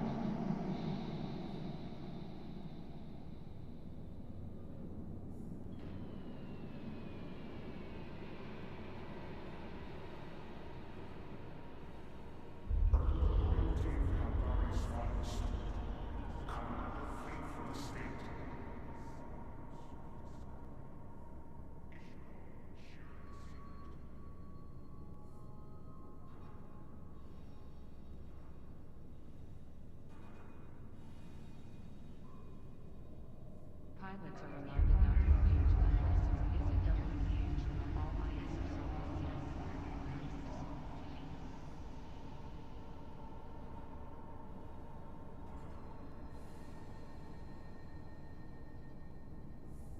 Secure the black market, say no to pirates and traitors. Big Dog, trust CBD is where you trust the state.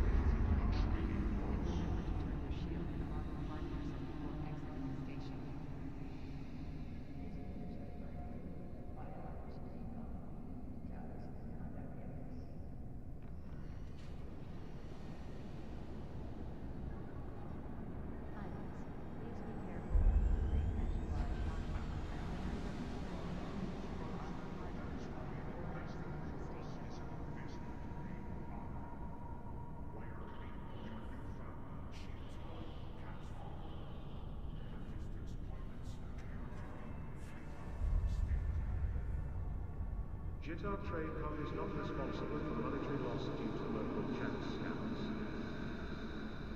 Say no to the black market. Say no to pirates and traitors. Trust CBD for fairly priced. Stay from the luxury in noise.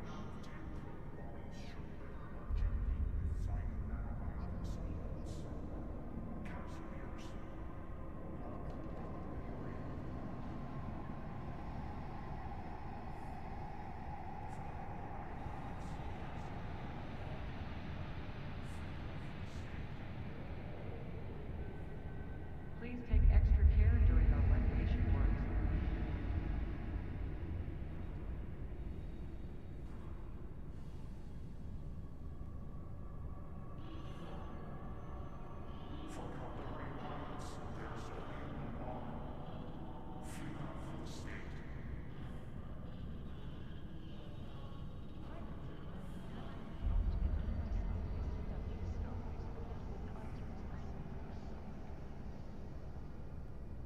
Today's conscription lottery will be broadcast on all channels. May the honor be yours.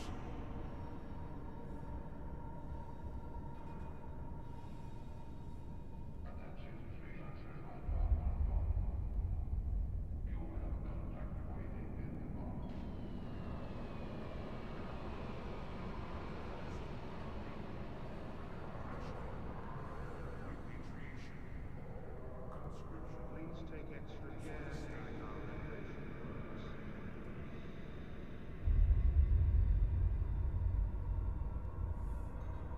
Never forget, human persistence is the key to stopping the lefty war machine.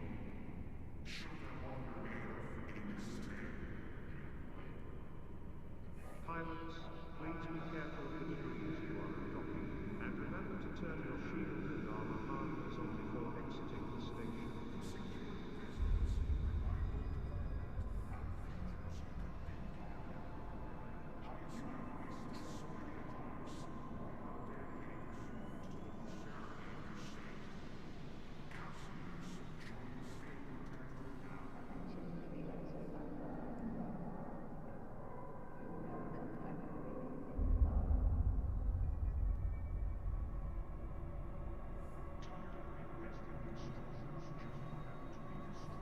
Welcome to Jeep Training Hub.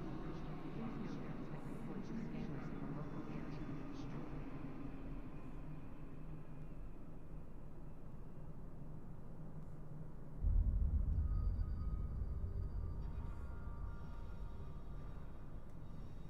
Your tastes are exquisite, entertainment and shocking to all.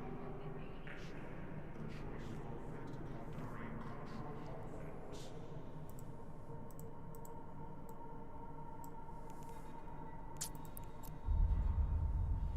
Your tastes are exquisite, entertainment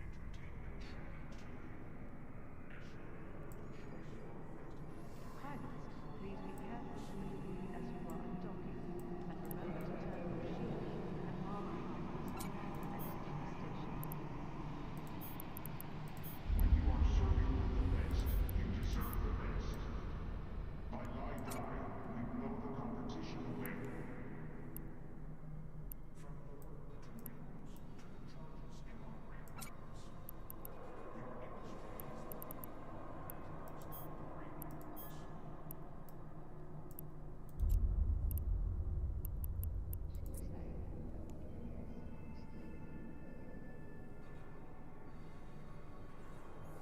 When doubling your ISO, remember every ISO counts.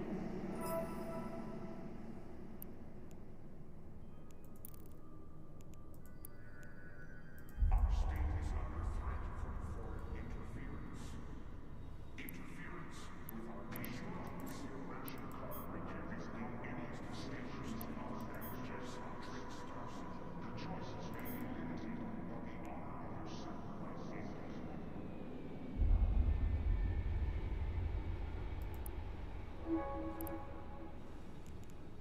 Welcome to Jitar Trade Hub. Please note that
Pilots are reminded not to engage in unlicensed civilian activities of all items of sold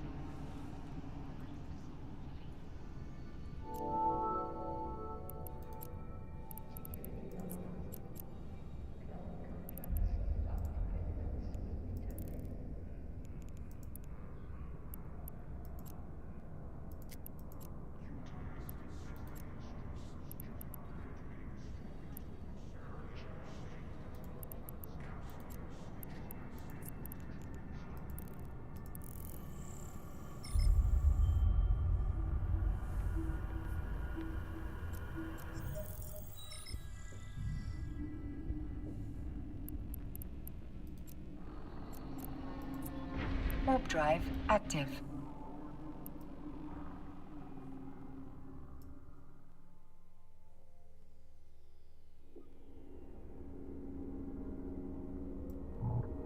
Docking permission requested. Docking request accepted.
Warp drive active.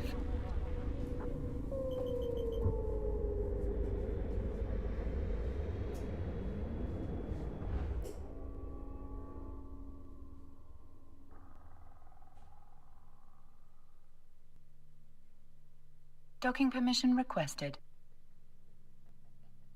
Docking request accepted.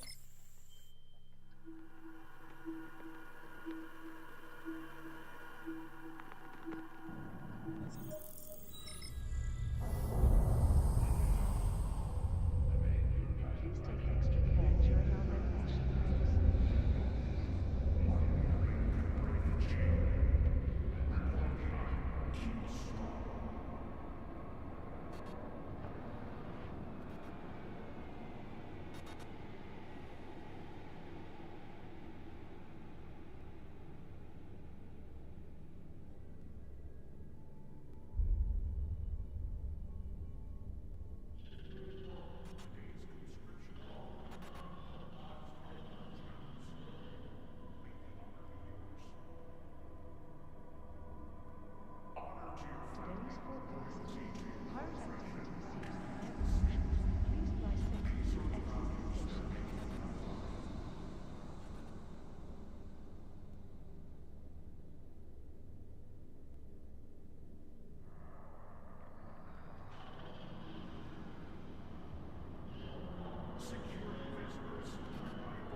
Pirate activity seems higher than usual.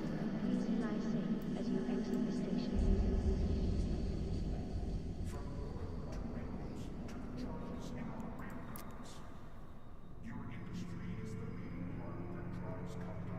Judy Trade Hub is not responsible for monetary loss due to local chat scammers.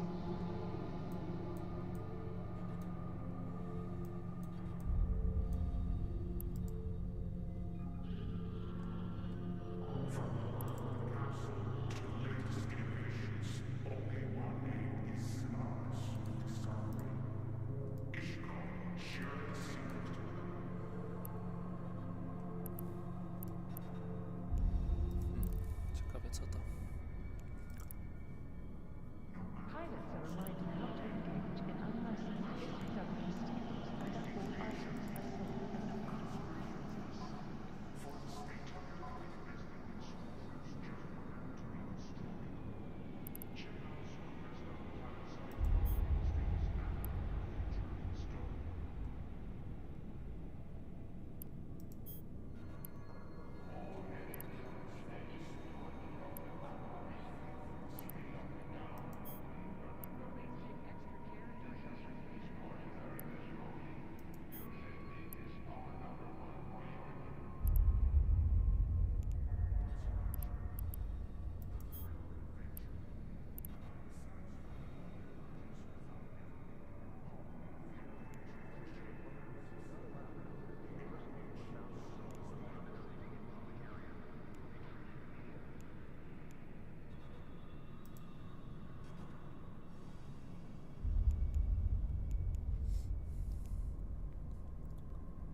O.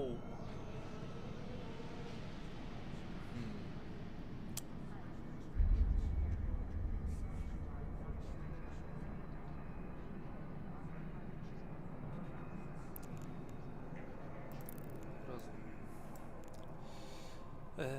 Tak.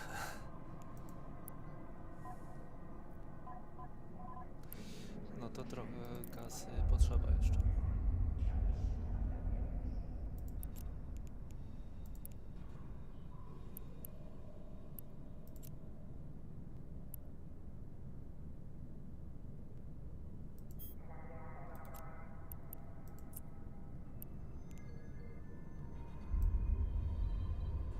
Takie coś mam.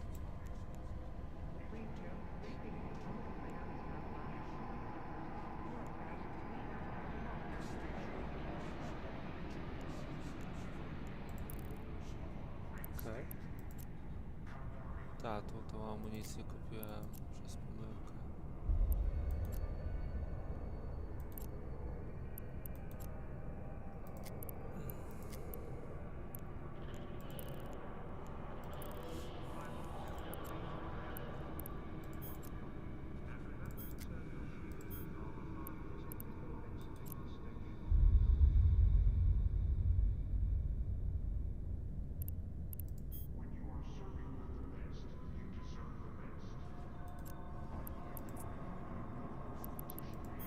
When doubling your ISO, remember every ISO counts.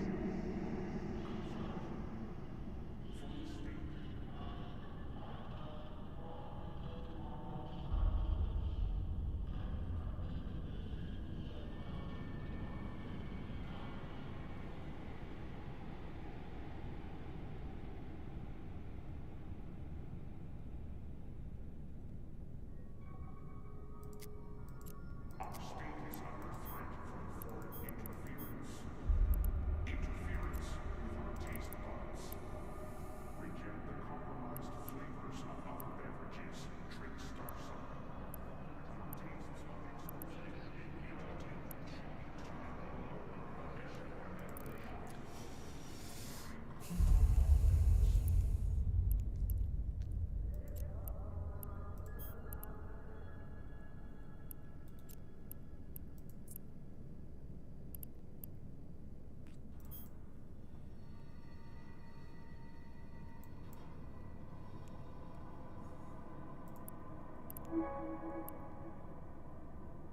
Tired of investing in structures just for them to be destroyed? Check out superbest.planetside Welcome to GD Trading Hub. Please note that reports of statements Trust CBD for fairly priced, state-approved luxury imports.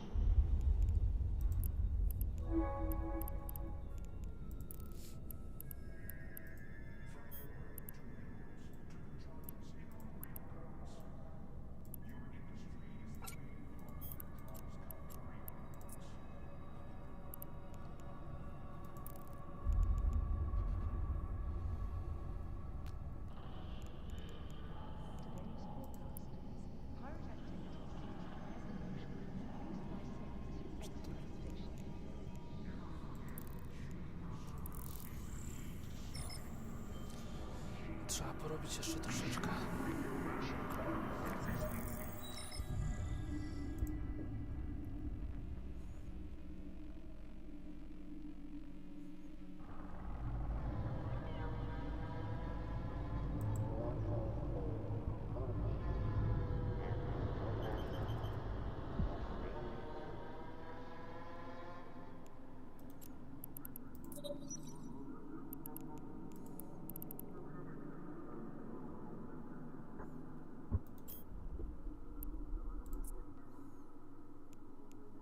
Autopilot engaged.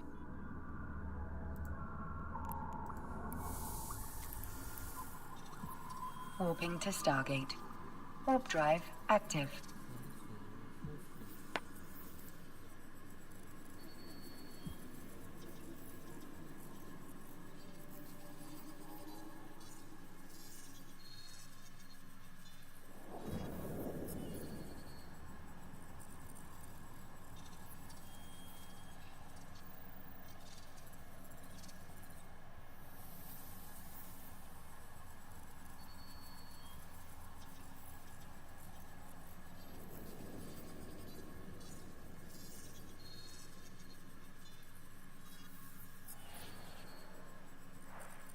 Approaching Stargate.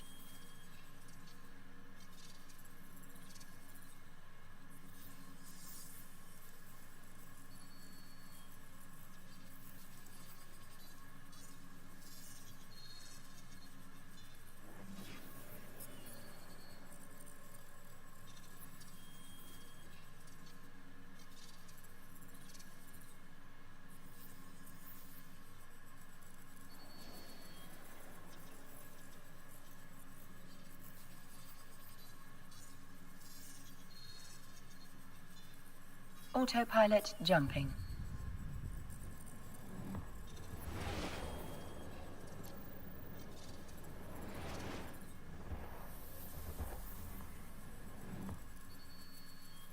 Warping to Stargate. Warp drive active.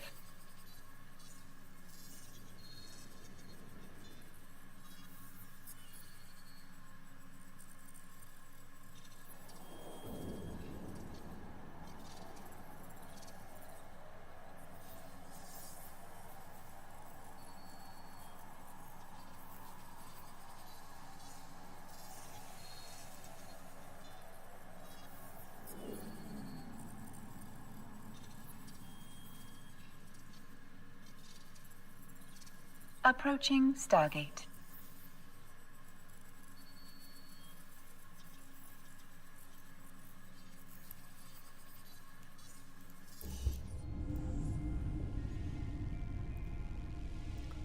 Dobra, lecimy pozarabiać, żebyśmy mogli naszą awanturę wyposażyć w sprzęt do kopania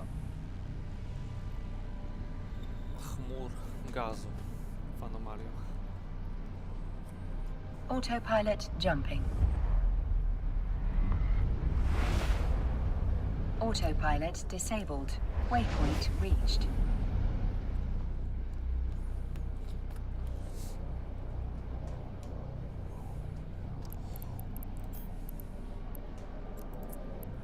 Warp drive active.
Skill training completed.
Warp drive active.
Warp drive active. Szukamy co będzie.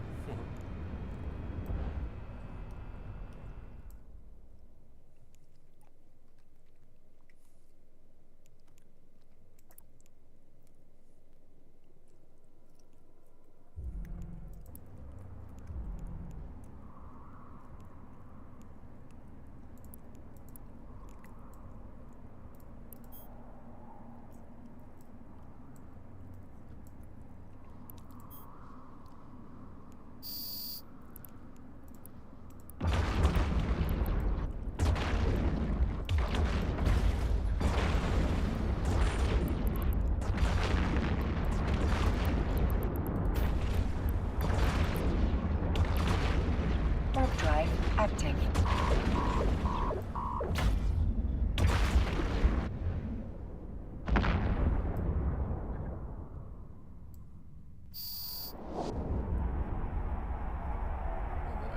dla mnie.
Warp drive active.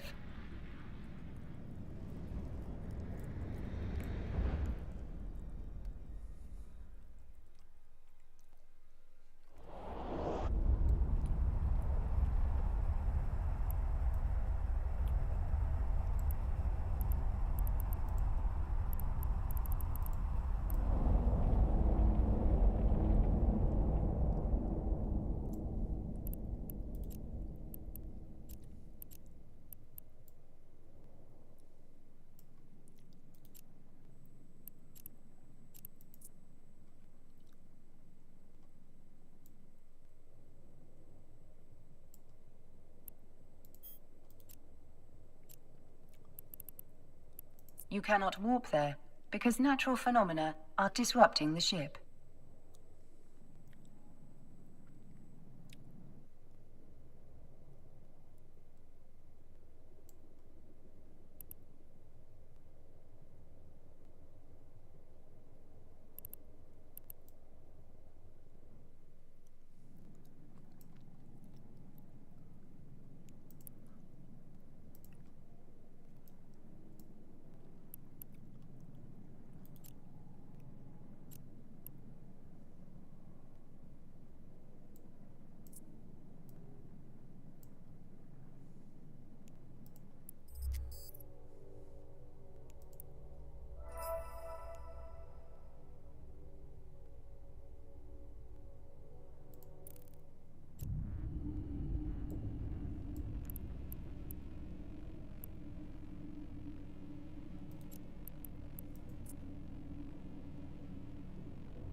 Warp drive active.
Nie udało mi się go uratować.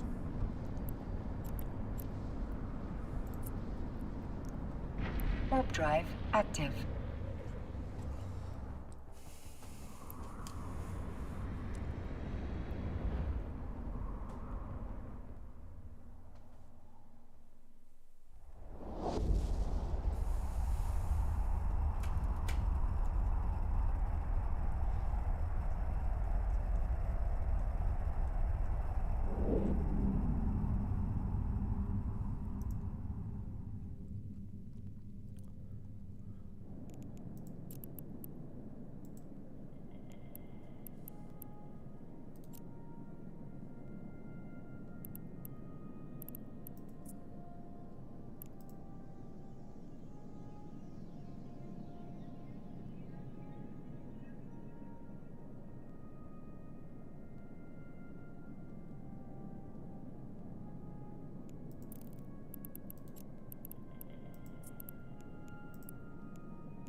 Ostatnio nas tutaj zjedli.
The capacitor is empty.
I don't blame you. When you start out, you don't got very much. Well, we're gonna show you how to go into the T0 abyss. That's the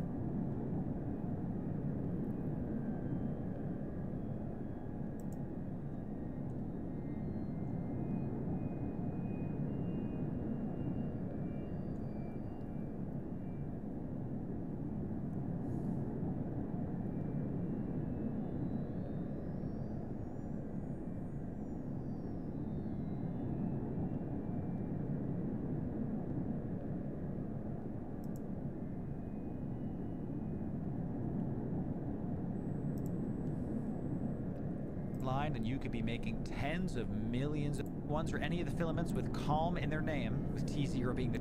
After you finish watching that video, come back to this one, because this ship is going to go into T1 abyss. Now, T1s are any of the filaments with calm in their name, with T0 being the tranquil filaments, and this fit's going to get you about 20 to 25 million ISK an hour. It's about double what you were making in the last video's fit, so let's show you what's changed. Now, the fit has two key differences, the lows, as well as the ammo that we're going to be using. The lows are these compact ballistic control systems.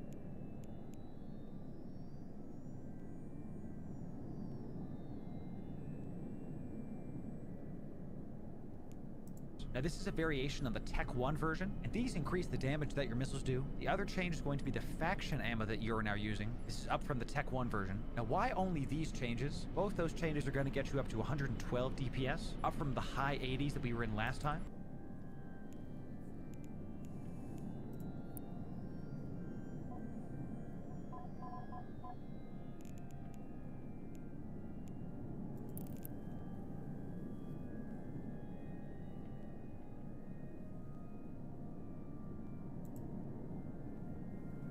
Right place. Ladies and gentlemen, Loru here, digital advertiser, content creator, and Eve enjoyer for the better part of 10 years now, and this is the core.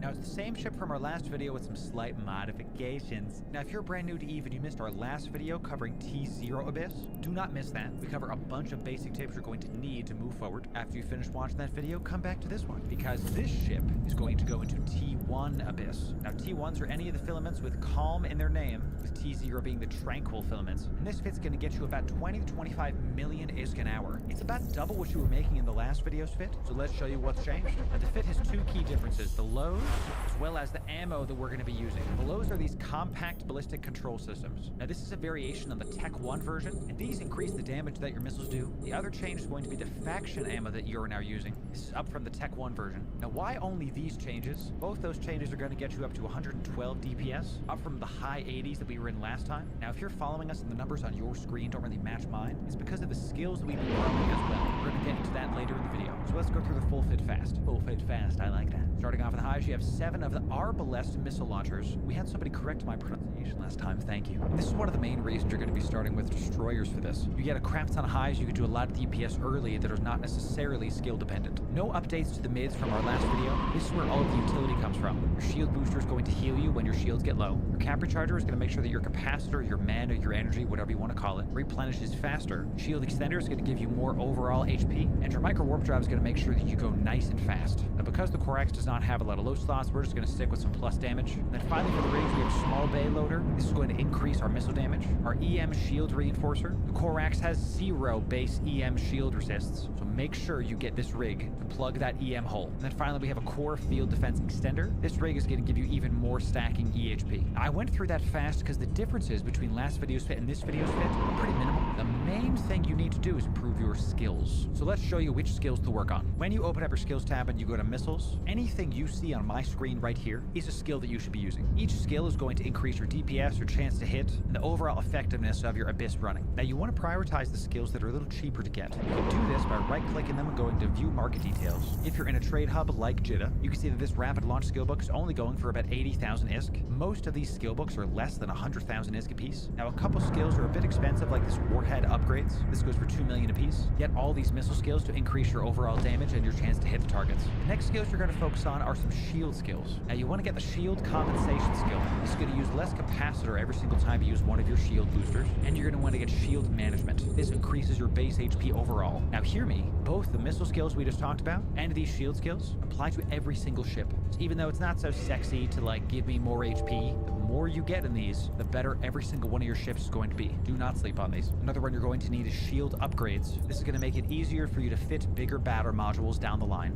More necessary skills you're going to need are jury rigging and launcher rigging skills. Those skills make it so the negative impacts of your rigs are lessened. Rigs are some of the best ways for you to get more out of your ship. Each one has a penalty, and this penalty applies to every single one of your modules. While the small bay loading accelerator increases your DPS, using this is going to increase the CPU requirement for every single launcher. And since we're running 7, that's just a lot of wasted resource that we don't want to deal with. So training up your launcher rigging skill is going to minimize those negative effects. And again, this applies to every single ship. You want to prioritize launcher rigging over shield rigging because a lot of the launcher rigs directly affect your CPU. Shield rigging is important, but not as much so. Finally, we get to some of the most important skills you're ever going to train in EVE, and these are your engineering skills. I'm going to go through these quick, but you need to get them to at least 4 as soon as possible. CPU management gives you more CPU, capacitor management gives you more capacitor, and power grid management gives you more power grid for every single one of your ships. These are required skills as you continue forward. So once you get your base missile skills going, hop into your engineering skills, and then get your shield skills going. Now let's get to some more expensive skills. Weapon upgrades is a skill that's going to directly impact the amount of DPS low slots you fit. Remember the cross-link ballistic control systems. You are going to be stuck using the Tech 1 versions of this because your weapon upgrade skill isn't high enough. You want to get this one to about 3 or 4 so that you can start using the Tech 2 modules. More on that in a future video. The big skill is thermodynamics. This skill alone is going to let you start running T1s comparatively to T0 Abyss. Thermodynamics 1 is going to let you overheat your modules. We'll show you a live example of this later. Getting rank 1 of this skill is going to let you supercharge your module for a short amount of time to get more out of it. You can see the various benefits by going to your fit, right-clicking, going to show info, going to attributes, and then coming down to these fire symbols here. These show you what overheating does. So when you overheat, your modules do take heat damage.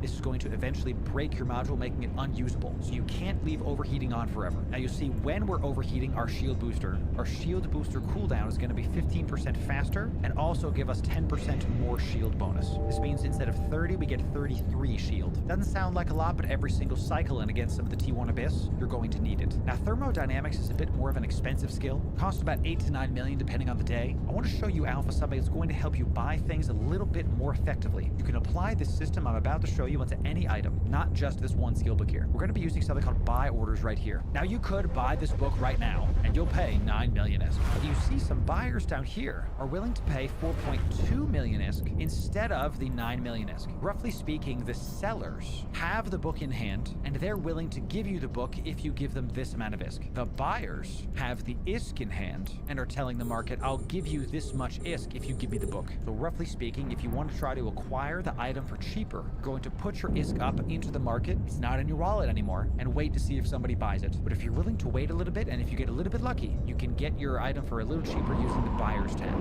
So here's how you can place your buying order. You're going to navigate to the item you want to buy, in this case our Thermodynamics 1 book. You can go to place buy order, and this window's going to pop up here. Now you want to try to match the price to what the buying order here is. You can see it auto defaulted to the sell order instead. So what I'm going to do is double click in this window, and we're going to price right this. Go just a little bit ISK over. 4249000. You can see that's just over the price here. You're going to buy 1 book. Quantity section is where you're going to say how many of that item you want to buy. You're only going to need 1, so just put in 1. The range is how far you want to go to get that said item. Now, I recommend if you're new, you just pick the station, assuming you're in the Jitter Trade Hub. There's plenty of items coming and going here. You don't have to worry about going out 20 jumps. Now, the duration is how long you want your money to be held by the market and out of your pocket. If you put the duration for 3 days, and 3 days go by with no sale, the money's going to come back to your account. With that said, the market keeps the broker fee. Now, it's not a lot of ISK, but when you're new, a little bit is a lot. So we're going to put the duration to 1 week. When you're new, you don't want your ISK to be locked up in something like this for too long, and you don't have a lot of the trade skills necessary to modify the orders to make all this stuff kind of cheaper. So after you complete this out using the methodology I just said, press buy. It's going to give you this scary little confirmation order. It's totally fine, just press yes. And you're going to see our order in the blue right here at the top. Now if somebody goes to sell their Thermodynamics book, assuming we're still the price on top, we are going to get the book. There's more to say on buying and selling and how to use the market and all that. That deserves a future video, so sub for that. Now the difference between tier 1 and T0 isn't actually the fit and the skills, it's the knowledge of the game. Even the easier rooms can kill you in T1 if you're not paying attention. So before we get on to how to deal with the hardest rooms, we have a special announcement for you. Now, I am an EVE partner, and that means the developers of EVE Online there. Don't be afraid to lose your ship when you're doing this. We're going to give you some tips to make sure that doesn't really happen. But just for filming this video, I did lose 2 core axes myself. Now, I ended up making 10 times the amount that I lost using the event that we mentioned. Just know that T1 is where the difficulty starts to ramp up. So what we got here is one of the hardest rooms that you're going to ever encounter, and that's the Carby Dis Tyrannos. I'm probably saying that wrong. This ship hits like a truck. Watch my health. One shot, we lost 1/4 of our HP. Now, you see that I'm reading the description here to try to figure out what the heck I'm supposed to do with this. Let me give you the cheat code. You're going to get nice and close to this guy. You're going to use the micro warp drive to use your speed to get there. The problem with this ship is it hugs the outside of the arena. So if you go too fast, you're going to go outside the bubble that the abyss has, and you're going to start dying very, very fast. So you want to get as close as you can to this guy so he starts missing, but not so close that you go outside of the arena. Now you see I'm starting to panic here a little bit because my cap is super low, as well as my health. I actually had to turn off both my boost and my shield here because I ran out of cap completely, and I wanted to keep on using my missile launchers. So at about 23 km away, you start to notice that he's missing us a bunch. Now he did hit me there and took out a bunch of my HP. I am stressed, y'all, and this is one of my main points for you. Breathe, take a deep breath, follow the tips in this video, and you'll be okay. You see that we're about 70 km from him. He's not doing any damage to me. I have my micro warp drive off, and I have my shield pulsing to try to get some health back. It's difficult in this fit to have both the shield booster and the MWD on because you're going to run out of cap super fast. You also notice I didn't go for any of the loot in this room. I went right for this mob. This mob is a battleship and will kill you if you don't follow these tips. And you can kind of see here that red outline that's on the side of the screen. That's the barrier of the abyss. You can see this guy's just chilling on the edge there. He's even doing a little dance right now, trying to make sure that I don't go get him. Once you take him out and go get the loot and proceed to the next room, once you've recovered your health and your cap back. All right, I got a fun one for you here. This is the Spark Grip Tessera. Now you'll notice he's hitting me for a crap ton of damage. I made the mistake of figuring it out too late, that if you get close to this battle cruiser, you die, and you die fast. The way to beat this guy is to orbit him at a far range. Tessera. Now you'll notice he's hitting me for a crap ton of damage. I made the mistake of figuring it out too late, that if you get close to this battle cruiser, you die, and you die fast. The way to beat this guy is to orbit him at a far range. Don't end up like me. I wanted to show you, even I lose a couple ships here and there. So if you ever see the Spark Grip battle cruiser, make sure you orbit him at a far range and he won't do any damage to you. Don't get close to him like I did. All right, I got one more super scary room that you can learn from my mistakes from. This is the Lashak. It's another battleship, and it's a Triglavian one of that. Now this is essentially a DPS check, so you just need to get in range and overheat your weapons and keep on going. Now, I ended up going down to hull here. We did take it out. My main problem is I used my first volley to go after the loot. So when you see a battleship, don't go after the loot first like I did. Just keep hitting this thing. Now I was trying to orbit this thing. I was trying to get close to it. I was trying to get far from it. No matter what I could do, it was just doing consistent damage to me. So my recommendation for you is just to overheat your missiles and just hit it for as much as you can. You might go down to armor, you might go down to hull, but the cost of repairing your ship is so minimal. We're talking tens of thousands of ISK. It really doesn't matter. This is the one where overheating your modules comes into play. You'll notice I didn't really do it till it was too late. So make sure you overheat your missiles first, do as much DPS to this thing as possible, and avoid the absolute nail-biting experience that I was having going down to hull against a battleship in the final room of this abyss. And even though we did end up losing 2 ships in the recording of this video, I ended up making around 50 million ISK. This was only in a couple hours. It was super fun. It definitely makes your heart race. But that's also one of the reasons I think you need to dive into this now. Because as a new bro a weekend, you really have to experience this in order to get good at EVE. Stop being afraid of losing a ship, dive in, and reap the rewards. Now, if you want to see the full series of our Alpha Missile Abyss, that's right here for you. We're going to go sequentially, so make sure you don't miss something if you're just starting out in EVE. We also have a ton of EVE guides for you. That's right here. We cater our content for both new bros and CEOs, so make sure you can fly away. Już teraz na Notino koreański.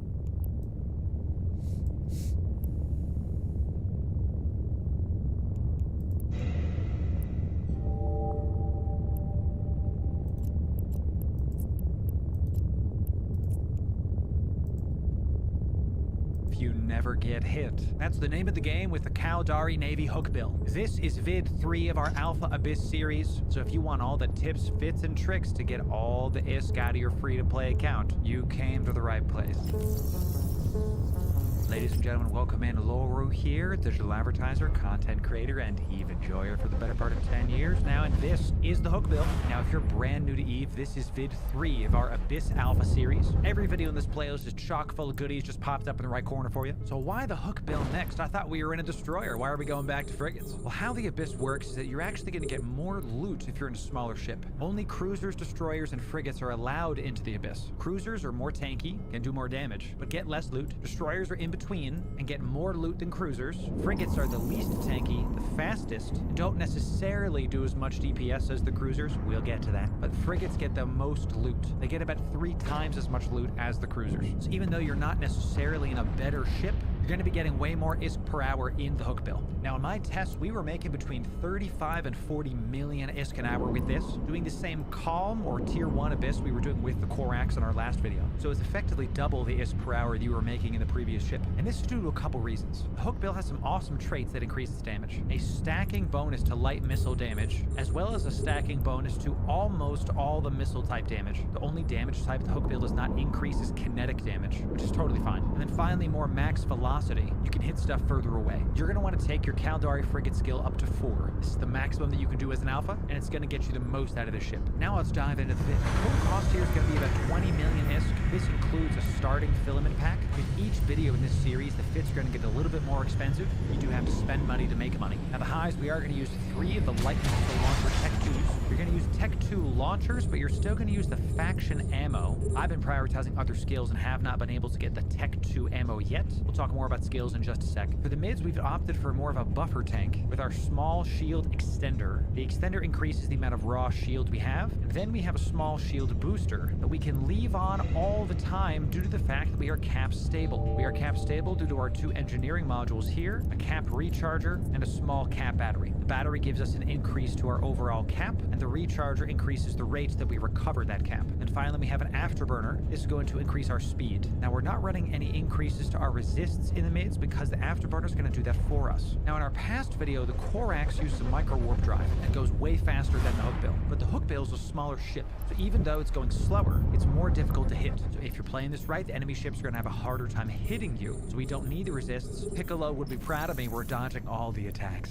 As for the lows, we are going to run 2 ballistic control system 2s. These are the Tech 2 variants to pump out some DPS. And before I go any further, if your CPU or if your power grid are over, you can see that we have 0 power grid left. It's because your skills aren't there yet. I'm going to talk about skills in just a moment. Stay with me. Finally, for our rigs, we have a single EM shield reinforcer. We do want to plug the EM hole that the Hook Bill has, and that's what this rig is for. And then we're going to have 2 small processor overclocking units. Now, these increase your ship CPU. As a general rule, I don't like using rigs that increase power grid or CPU, because the more you fit to increase your ship's CPU and power grid, the less actual buffs you're getting to your ship. But that said, this is a newly made alpha character. We don't have a lot of the skills yet to do that. So we're going to put some modules in the rigs to augment our low skills. Now, the ammo you're going to bring is going to be bound to the filament you're going to use in the Abyss. More on that later. Let's talk about our skills right now. The 2 reasons we did not start in the Hook Bill when we made this Alpha Abyss series: it's a bit too expensive for day 1 new bros, and also there's a lot of skill requirements you need to make a frigate fly right.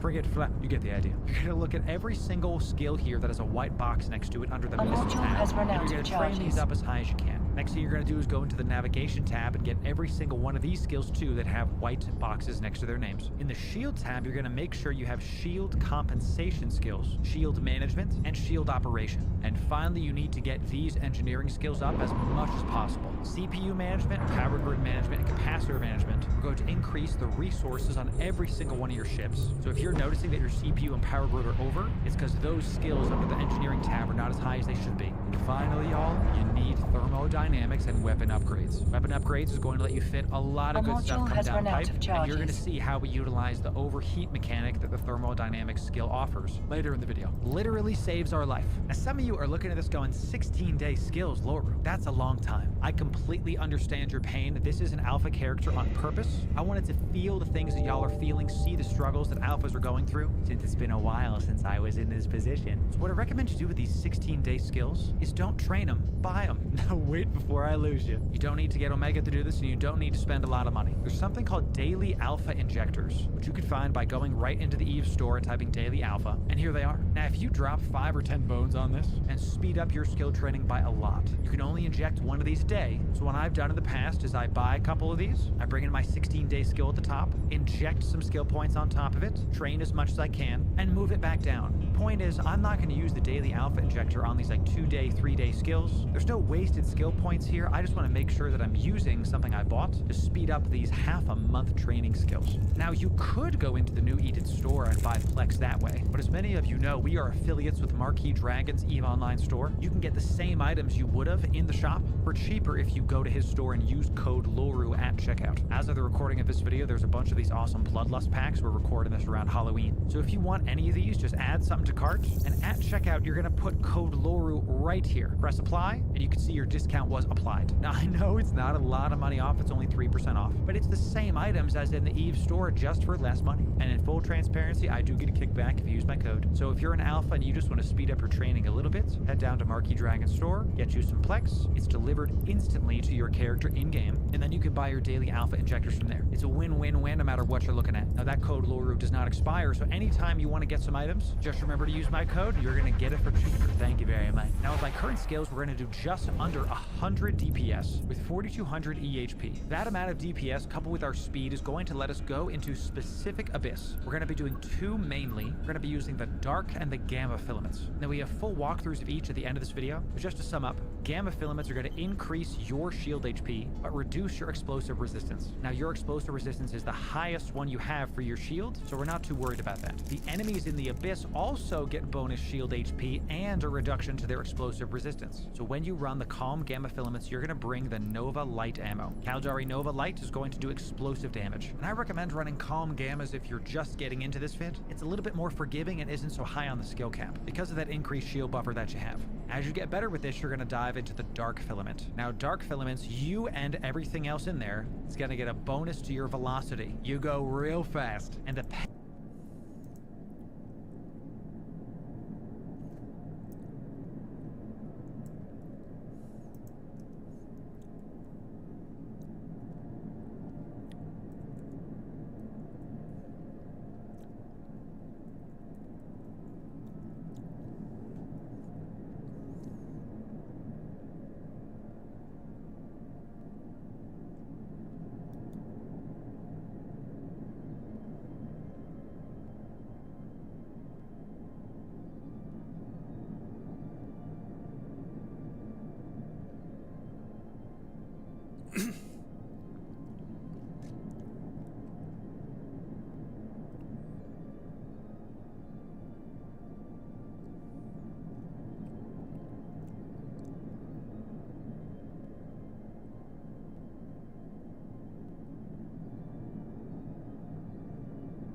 new character at EVE, I do not recommend doing this. The cost, the skills associated with it is just too much. With that said, we do have a playlist for you in the top right corner. We go into complete depth about all the things you could do as a day one new bro to make tens of millions of ISK an hour. So go check that out and then come back to this video. Now, once you get yourself some ISK, you're not going to buy this ship right away. You're going to start by getting the skill book required, and that's gas cloud harvesting. Now, this book is pretty expensive depending on the day. It's going to run between 30 and 35 million ISK in Jeddah currently. This is one of the reasons we don't recommend it for a day one or even a month one new bro alpha. What you're going to do is have other activities, other systems. You can find some by watching the guy.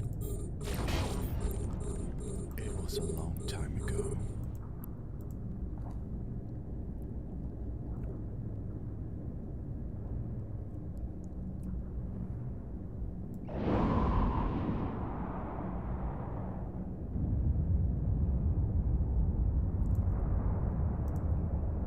And then once once you're ready for something different, you dive into gas huffing. And a quick note, gas cloud harvesting isn't like other resource gathering skills. You'll notice we don't get percentage increases for increased gas cloud harvesting skills. Doing more just lets you use more gas cloud scoops. So if you get this to rank 2, you can use this venture on your alpha character. Now that you've gotten your skill book, you've gotten trained up, it's time to dive into the fit. Now the total cost of this fit is going to be just under 17 million ISK. That's not counting the actual skill book itself. So the all-in for this is going to be just over 50 million ISK. But don't worry, you're going to make that back in spades. Now this fit does 3 things really, really well. It huffs gas with our scoops, it scans down the gas signatures, and it's able to not be scanned down very effectively. Now, each one of these boxes represents a module grouping that's going to do those specific things. Let's talk about the blue box first. Gas cloud scoops are obviously how you're going to actually get the gas. You're going to be using tech 1s here because the other stuff is way too expensive, and we want to make this approachable for an alpha character. You're also going to be taking this fit into dangerous areas. Wormhole space and nullsec, although you're going to prioritize wormhole space. You're going to scan down both the wormholes and the actual sites themselves with a core probe launcher, coupled with 2 small gravity capacitor upgrades. We're going to augment your low skills so you can scan stuff down faster and more effectively. We'll talk more about how to scan down specific sites later in the video. Finally, we have some interesting little things for you to help you stay alive, and that's these right here. You're going to use your sensor boosters fitted with ECM scripts. This is going to make you much harder to scan down so that enemies that are trying to find you with combat probes can't find you as easy. We're going to talk more about anti-gang tips later in the video.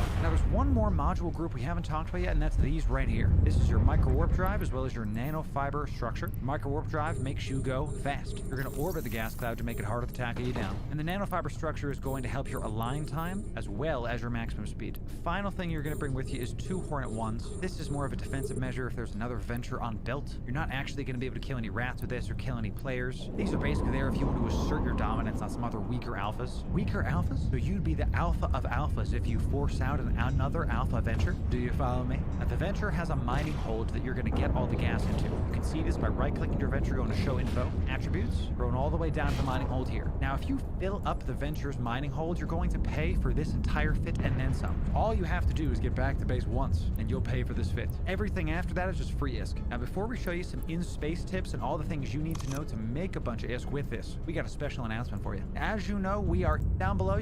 We're at low tips for you. So this fit is primarily for wormhole space. You can take it into low sec. Finding gas sites in low sec is way easier, but for the sake of this video, you're going to come over to your neocon, you're going to go to your agency. From there, you're going to go to exploration, cosmic signatures, and this is going to show you all the cosmic signatures that are around you. You can right-click spots, press set destination, start warping around. Now you're going to try to get stuff in your probe scanner right here. You can find this probe scanner by pressing Alt-P. That'll make it pop up. Now if yours looks way bigger than mine, it's because it's attached to the solar system map. It might look something like this. What I prefer is to undock the probe scanner from the actual solar system map. This way it's way more easier to see and keep track of things. So here, if you mouse over this after you press Alt-P, and you click this button right here to open the probe scanner at a separate window. I typically just keep this right above my chat. That way the solar system menu's over here, and the probe scanner's right here. Alright, so we're in this system here, and we're going to try to scan down these cosmic signatures. This is the entrance to these wormholes, and in them might be some gas. So on the gates, you're going to try to find a safe spot. For now, I'm just going to use our MWD and activate our probes. Make sure you're going to a safe spot. I'm nice and confident, that's why I'm doing this. You can double click anywhere inside of the solar system menu to go up and down. The goal is to kind of center all of these probes on the actual cosmic sig, and then press analyze. Now I have the analyze command bound to B. I just press B and then it goes to scan. And we're going to do this until we actually find a wormhole to go into. You're going to keep reducing the angle, making sure everything's nice and centered, and then over time you're actually going to find the wormhole you need. There's one now. I'm going to fast forward to when I fully scan this down, and then we're going to go from there. Well, we did it. We found a wormhole, and now we're on grid with it as well. You can warp to the wormhole on your probe scanner by right-clicking it and going to warp to. Now let's talk about a couple things about wormholes before we dive in. First thing you have to understand is not all wormholes are created equal. Let's check out the info of this one by clicking it and going to show info. Right away we see this one leads to unknown part of space. This means that it goes into wormhole space, which is what we're looking for. Some wormholes lead to low sec, lead to high sec, lead to wormholes that lead to high sec. It's all kinds of crazy. Next thing we want to look at is it's just beginning to decay. Final thing you want to look at is larger ships can pass through this wormhole. So this one might be a bit spicy if you're an alpha player. You might be facing battleships or something larger inside of this wormhole. So you don't necessarily want an asteroid. So let's say you scan down the old wormhole, check its in. For the longest time, I was never really interested in the industrial side of Eve. I wasn't overly keen on the concept of sitting in a mining belt shooting asteroids. The concept of building ammunition or ships just didn't really appeal to me personally, and I wanted to go exploring. I wanted to jump into wormholes and find relic and data sites. I wanted to go into abyssal dead spaces and shoot some Triglavians. And then the Air Career program came along and introduced me to gas huffing, and now I am completely addicted. Now there's a sentence you can take out of context. Benzie is addicted to huffing gas. Anyway, ahoy there folks, I'm Captain Benzie, and in today's video I'm going to show you how I made 100 million ISK this morning by huffing gas in a wormhole. It was pretty safe, pretty easy, and the setup wasn't even that difficult either. We're going to be looking both at the venture and the prospect, we'll touch on the skills needed, and ultimately I do strongly recommend you have watched my video on Wormhole 101 before you watch this one. Seriously, if you haven't watched that video first, go watch it. It's vital before we go into this one. Seriously, pause this video, come back, I'll wait. Anyway, if you've watched it already, folks, let's jump right in. Ultimately, gas huffing is fairly similar to mining. You go to the site, you lock onto the thing, and then you target it with your resource extractor. Just this time, instead of shooting rocks with a laser, we're going to be scooping gas with, well, gas scoops. Now, interestingly enough, the venture itself does have bonuses for this. If I open up my ship tree and open up the venture here and put this nice and central, you'll see that mining frigate bonuses here give us a 5% bonus to mining yield and a 5% reduction in gas cloud scoop duration. So the scoops cycle faster and get you that material quicker, right? We do also see here the roll bonus, 100% bonus to gas cloud scoop yield. So the venture is actually a really good ship for this. It's also ridiculously cheap and really easy to come across. I mean, if you've done the career agent missions, you've probably got 2 or 3 ventures already sticking around. And heck, if you fly out to the other career agents and do the industrial ones there as well, you might end up with a whole plethora of ventures sitting in your hangar completely for free, basically, other than obviously the time it took you to do those missions. And ventures are cheap. If one gets destroyed, you can just fit up another one, right? Now, for the purposes of today's video, I want to show ninja huffing, or more accurately, what's referred to as Jedi huffing. Yeah, we'll get into the terminology in just a moment. And for this, you do kind of need a prospect, and you'll see why later when it comes to the footage section. So, note that we're going to be taking a look at the prospect, but the venture can work too. Ultimately, if you've watched my video on Wormhole 101, which you should have done, you'll have seen how to go into a wormhole safely, how to locate a gas site, and then basically that's all you need to do. That's like finding an asteroid belt and you just lock on an orbit and away you go. That's kind of enough information, right, to go gas huffing. What you need to do is just make sure you've got some gas cloud scoops fitted to your ship, not mining lasers, of course. Now, like the venture, the prospect only has 2 turret slots that you can put these in. It's also worth noting that the prospect itself has no additional bonuses. Like the venture, we've got a 5% reduction in gas cloud scoop duration, we've got the 100% bonus to gas cloud scoop yield, and there are no other gas bonuses on here. So why do I recommend this? Well, it's because of this one here. 5% reduction in ship signature radius, plus the ability to fit the cloaking devices. Oh boy, that's our big one right here, which is why the fit I'm using is using the 2 gas cloud scoops in the high slot with a covert ops cloaking device too. Train into cloaking. If you're doing this, you're going into wormholes. If someone does scan you down, you want to be able to rabbit away to a safe point, drop your cloak on, and then just laugh as they are utterly unable to find you. Now, because of the nature of Jedi huffing, which is essentially, we're going to completely ignore the fact that there are rats in some of these belts. We're not going to worry about having to pull out drones and try and shoot stuff, because good luck using 2 basic hobgoblins to take out a whole swarm of sleeper ships, for example. That's not going to happen. What the prospect does is allows us to just completely ignore that they're even there. We put on a nice fast afterburner. You can go for a micro warp drive. I prefer an afterburner personally, but some people recommend the micro warp drive for getting between a couple of clouds if you have to. I rather set bookmarks and warp in and out. I think that's safer, and the afterburner allows me to speed tank quite nicely, because here with only 3 levels of the skill for the prospect expedition frigates, I'm down to 34 meters of signature radius, and every level of expedition frigate that I train up higher than this is a further 5% reduction, making you a smaller and smaller target. I can go over 2,000 meters per second with that Afterburner 2 on, and I'm just not getting hit by anything. If I do get hit, it's very, very minor because of how application works. That's why we have a shield hardener here, a multi-spectrum shield hardener, and a small shield booster just to top things up. For the low slots, I've gone for a capacitor flux coil, 2 of those just to keep the capacitor nice and in order. We've gone for an overdrive injector system so that we move that little bit faster, and a damage control just to help absorb any damage we do happen to take, though we don't really get that much of it, to be fair. For the rigs, a couple of small polycarbonate engine housings just help us, navigate a little bit faster as well, keep that top speed with good orbits. Nice and simple, straightforward fit, nothing crazy here, nothing off the wall. If you are going gas huffing in a venture, again, just use your standard mining fit. Do try and put a cloak on if you have one, and just swap out your lasers for gas scoops. It's that simple. Now, some people do like to take the Covert Ops cloak off and put scan probes on temporarily.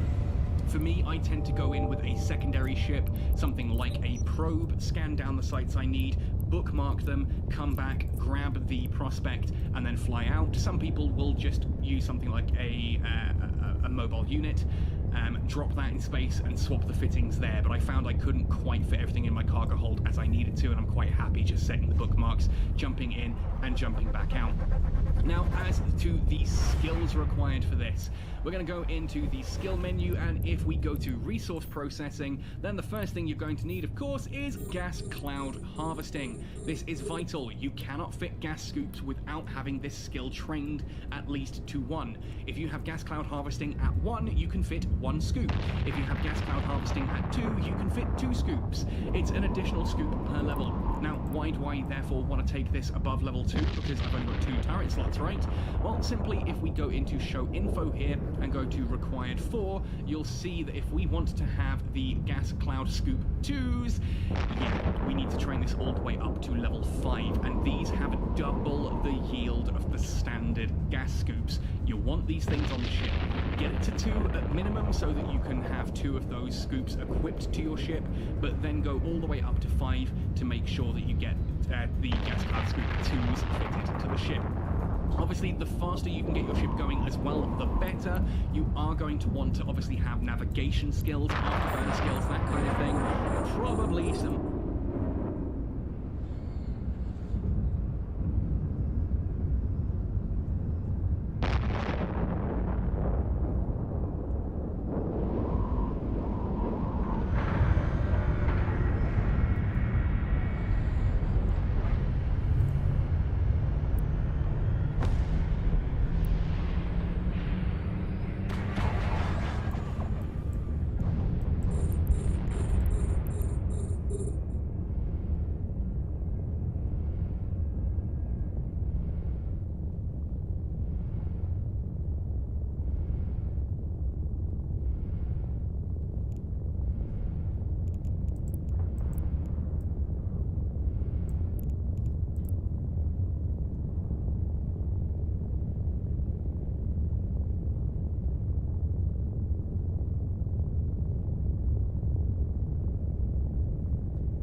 No way around it. Low sec.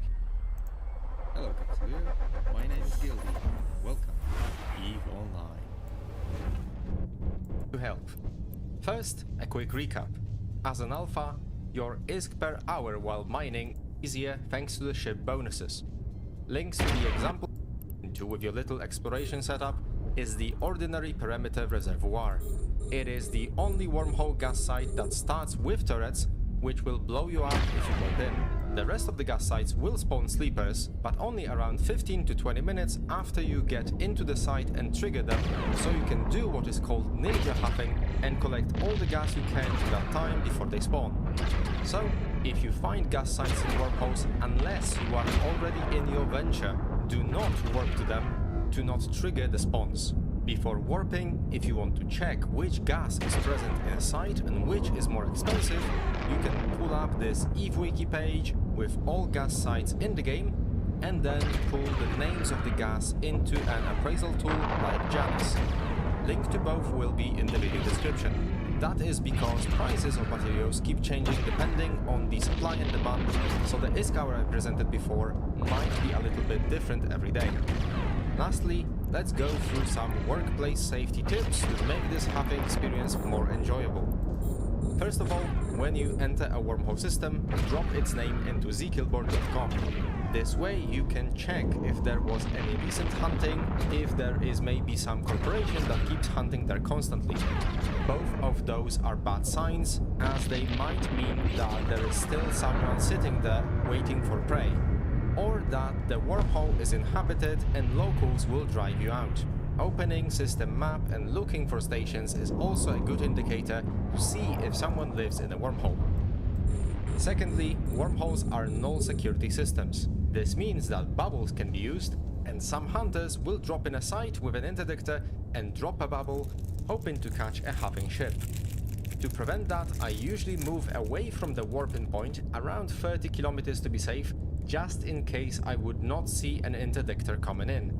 He can get in, drop the bubble, and I still have the time to warp off and leave him behind. In general, keep away from the center of the site and center of the clouds themselves. If someone has the site bookmarked together with the clouds, you can keep away from those so they don't drop on top of you and tackle you by warping to their bookmarked clouds. Clouds in the wormhole sites are massive compared to the low-sec ones, which means you can use them to your advantage, because anyone trying to get to you will get decloaked by them. Lastly, I mentioned ninja huffing. You can stay in the site, grab the gas in 20 minutes and warp off the moment sleepers arrive. There are two ways of dealing with them. One, you can ask a friend to clear them for you, or if you got some combat skills, try to do it yourself. I will leave a caracal fitting in the video description that should be able to deal with barren, minor, sizable and token reservoir sites. Simply warp in at your missile optimal range and start blasting them. Collect the blue loot that drops from the sleepers, because you can sell it to NPC buy orders back in known space, and then get back there and have all the gas by yourself. Another way to deal with sleepers is to wait them out. If you trigger the site before downtime and have till sleepers spawn, after downtime they will be gone. Of course, when you get into the site, you will start this timer again and be able to go through another cycle.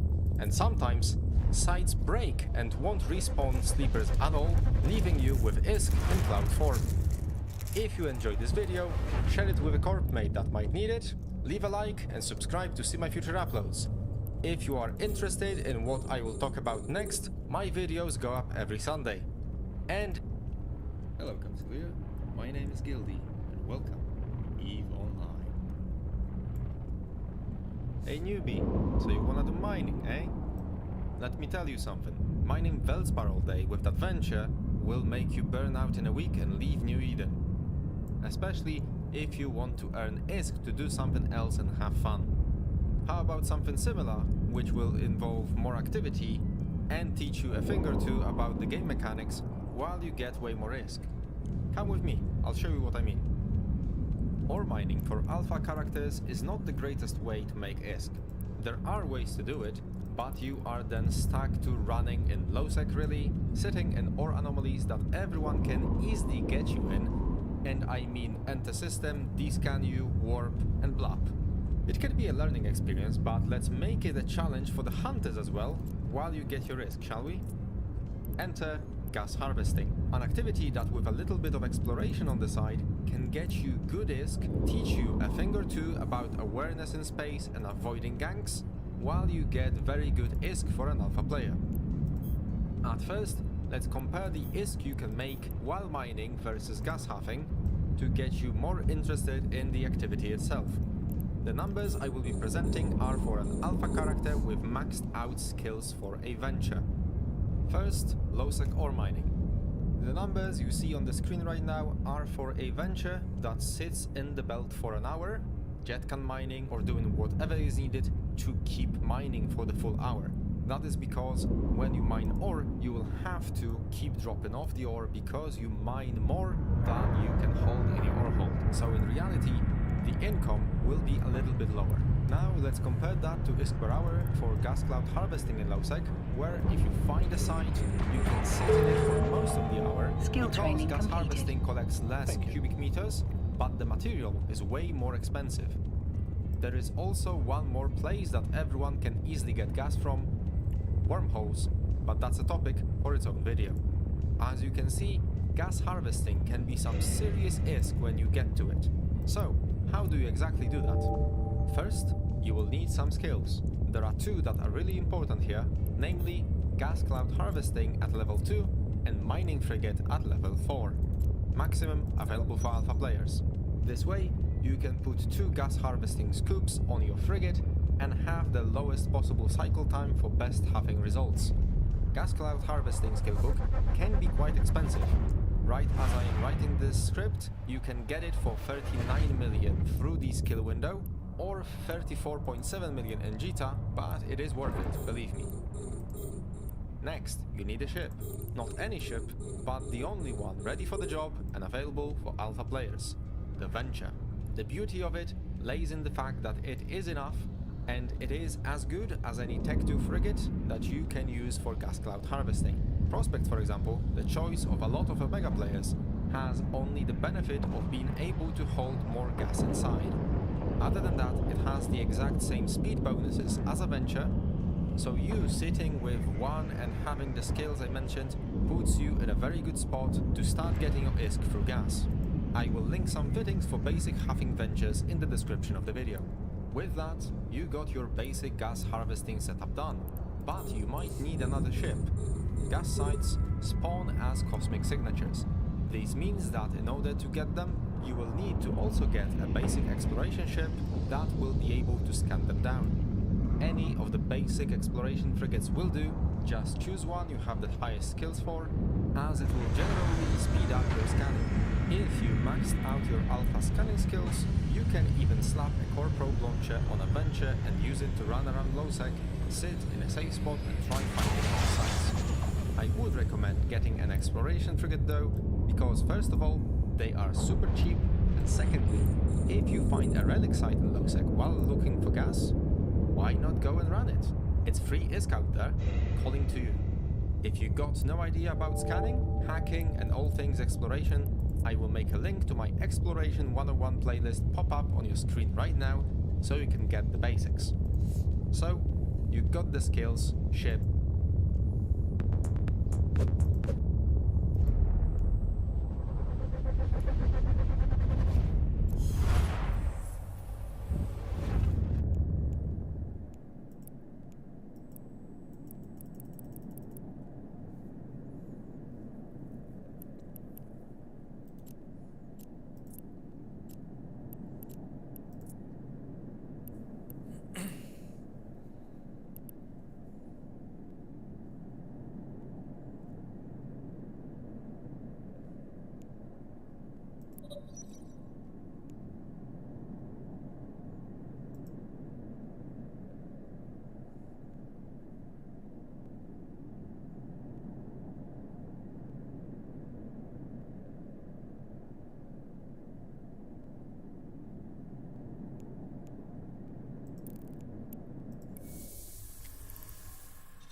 introduction to exploration. This little series will cover the basic topics you need to know. Way to do it is to go over to the scanner's window, have some cosmic anomalies, which are combat sites in low sec, null sec. They can be ore sites as well, but we do not need them, so I will ignore them for now. So what are the cosmic signatures that you see over here? They can be one of a few things. Wormholes. Those function the same way as stargates that you use to jump between systems, except they are not permanent structures. They will expire or collapse if enough ships pass through them.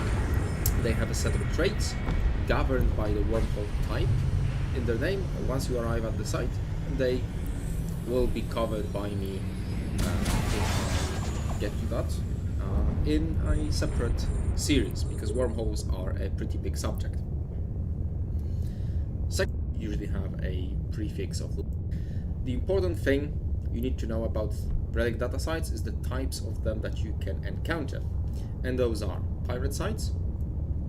They usually have a prefix of local, crumbling, central, and then a reference to a pirate faction in games, or Serpentis, Sunshine, Gurista, Blood Raiders, or Angel. Those are safe and unguarded. The only thing you need to worry about is other players trying to hunt you, which in high security space, high sec, will usually not happen. However, in low sec or null sec, they might be trying to catch you, so you will need to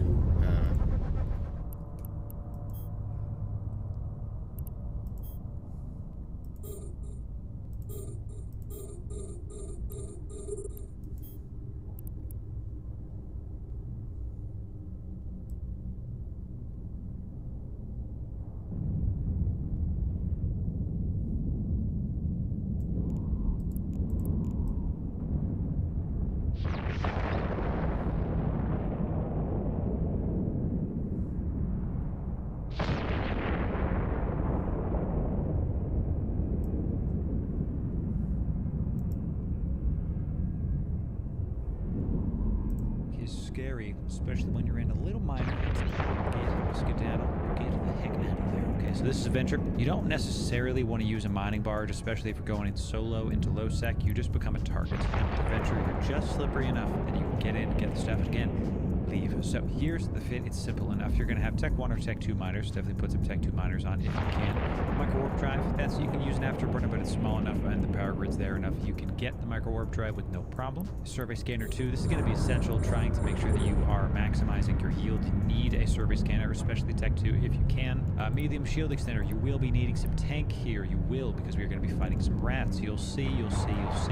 Mining laser upgrade. Go get yourself a Tech 1 if not a Tech 2. Small EM shield reinforcer 1. Say that 5 times fast. This is to close the EM hole. You have like 0% EM resist on your shield. Put that on to fix that gap. 1 small low friction nozzle. 1 small polycarbon engine housing. Sheesh. Okay. These 2 are going to help your align time. This is going to get your yield up. This is for your tank. This is to find the stuff. This is to go fast. And this, well, that's the reason we're here. Finally, get 2 drones. I have 2 Hornets. Tech 2. Definitely put some Tech 2s in there to kill those rats as soon as possible. Don't skimp on your drones, ladies and gentlemen. Okay. So the next step, after you've gotten your fit together, is we're going to go to a low sec system. I'm in one of my home bases. Poignon. And I've got a nice thing going on here. You're going to check a website before you jump, and this is evegatecheck.space/blah. You can look at the thing there and go to, just search Eve Gate Camp Check and you'll find it. You're going to map your route. This is going to show you if there's been kills in that system recently and if those kills have been on the gates. Okay, you want to look at the total kills in the last hour and if there's been some kills on the gates. This is important because when you go to low sec, you will be killed on the gate with no repercussions from Concord if the person is right there staring at you. So you don't want to be that guy.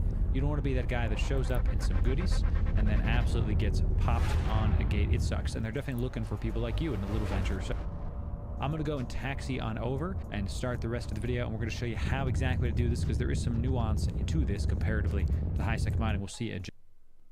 All right, ladies and gentlemen, we are about to jump into the low sec system. There's always a chance that you're going to get popped when you go into these low sec systems, and it's one of those things where it kind of sucks. There's some good money to be had. That's one of the reasons why we're in the venture. Again, so we're nice and slippery. If somebody's on the gate, I'm ready to go. That's just kind of how that goes. That's why this total fit is, what is it, like 18 million? It's about 6 million all in. That's basically nothing for how much I have. I'm at about 800 million right now. Looks like gate is pretty good. All right, so we're in. First thing you're going to want to do is just take a sec. We're going to look at local. You see somebody with a 5-0 security standing. It doesn't mean everything, but at least they're mostly safe. You're going to look at their employment history. They've been a long-standing member of this corporation. Fair enough. You can also look at the corporation's alliance and see who the heck they are. Looks like this is actually just like one of those base corporations. It's just a member of the Galente Federation. Don't exactly know what that's about. Looks good enough to me. And then got to go to your mining tab and warp on down to a mining belt. Again, if you've watched other mining videos, you know, never safe. Never, ever safe. Ever, ever, ever. Even if you're in high sec, but especially in low sec like this, you're going to be on the D-scan constantly. You're trying to see what kind of ship they have. It's a skiff. I guess somebody's here with a...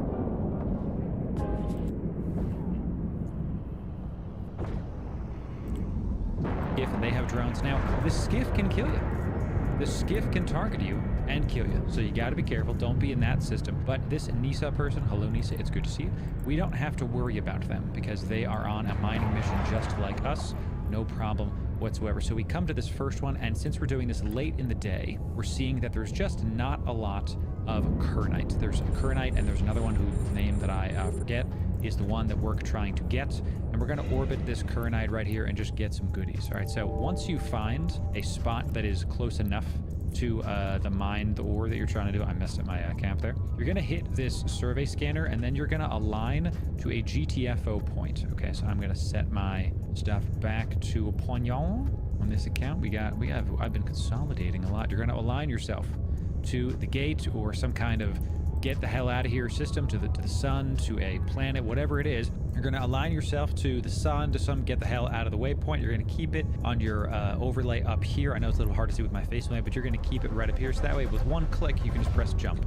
You're going to stay on the D-scan if you don't know their ship. Since I know this person is in a skiff, no problem whatsoever. The other thing you have to watch out for is rats. And I was hoping we were going to get some pirates when we were here. Looks like I don't have any. That's fine.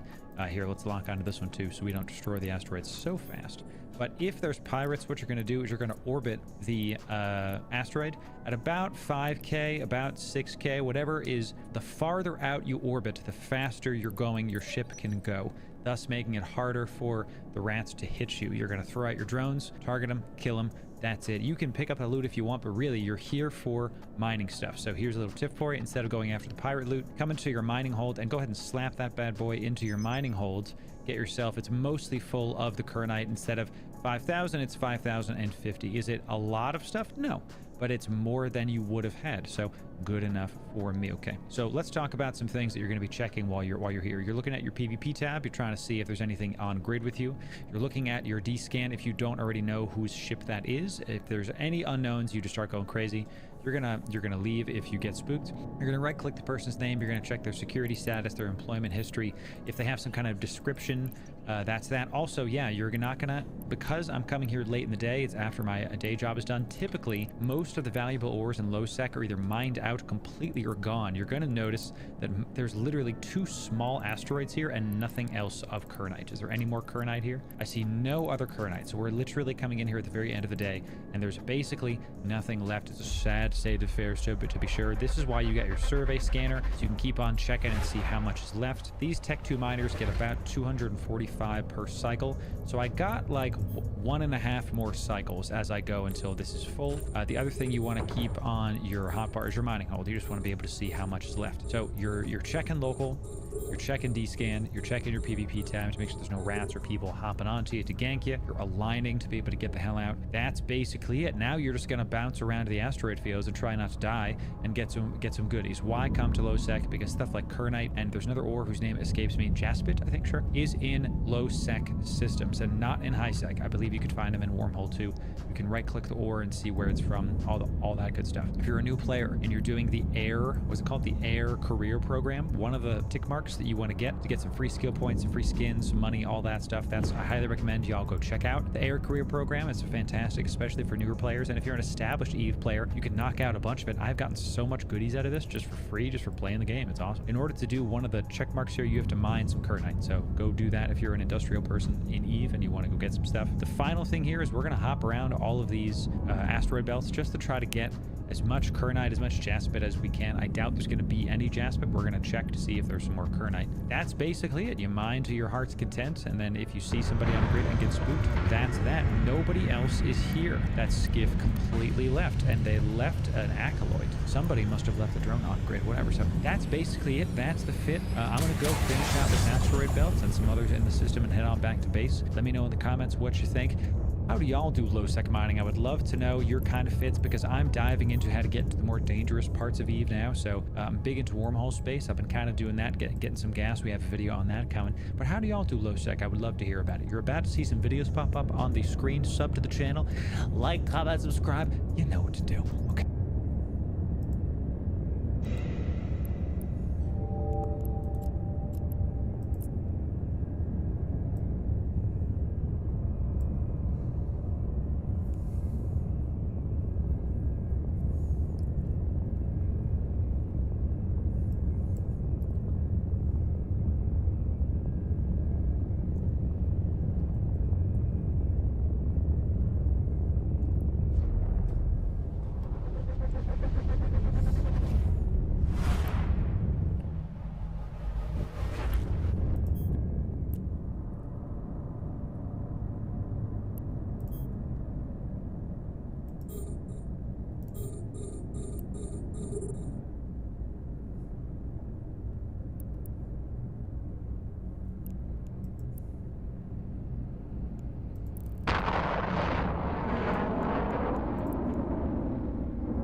Hello everyone and welcome to another episode of the Alpha Life Year. We are...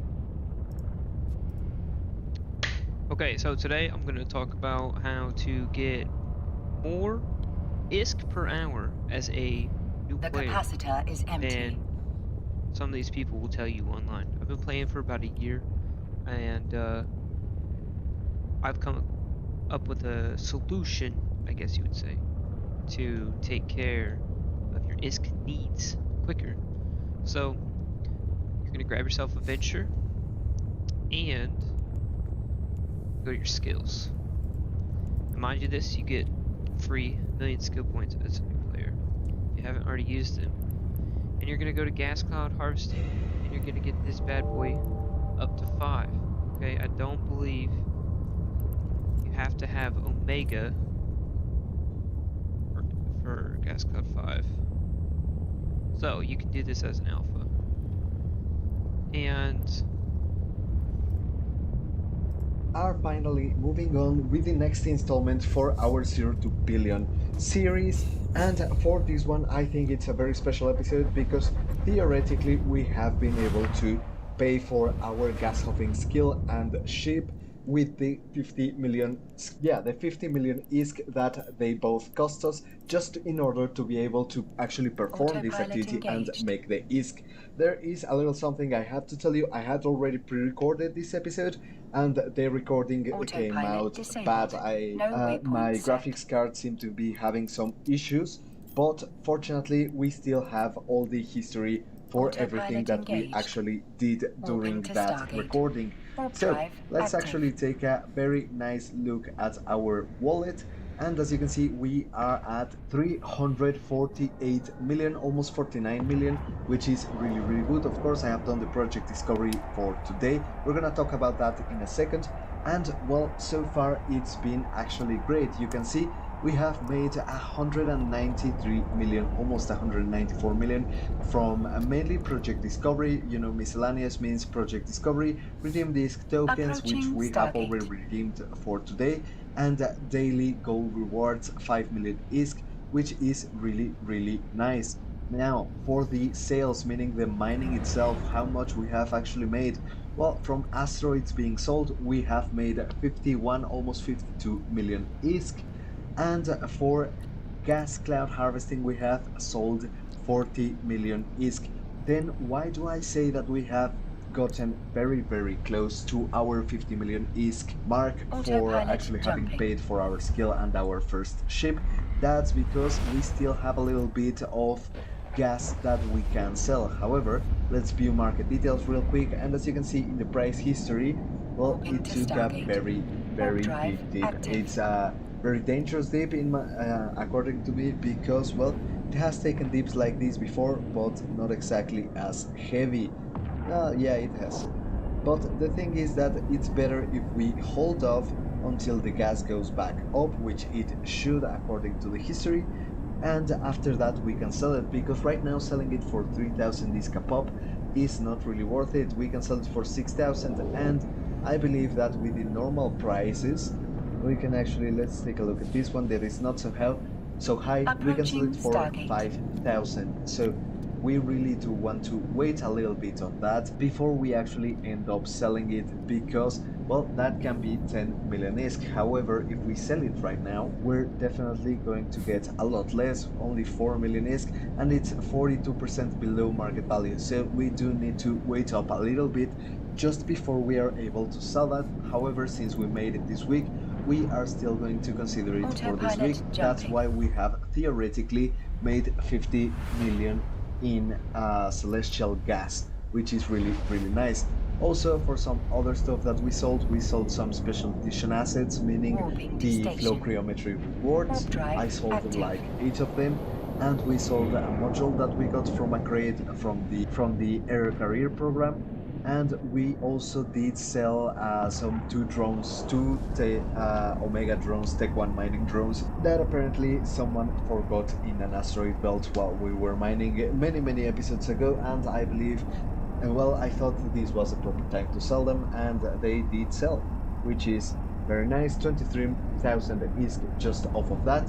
and we get to a very nice 348 million ISK. So that's a very nice, very good advancement for our wallet. Now for the project discovery, we have been having some issues because, well, it doesn't allow us to get higher than level 25. It doesn't let us go any further, so the flow cryometry rewards, we haven't been able to get as many of them. However, they still pay us for every submission, and that is the best part. I'm sorry, I forgot. Let me show you real quick the transactions that we have been having. Of course, we get a lot of taxes, we get some market transactions. Yeah, more market transactions to advance. And I woke up today in that same wormhole and we'll actually see someone hunting us down, and the reason why we have a very nice and very particular piece of equipment on our ship, which is this one.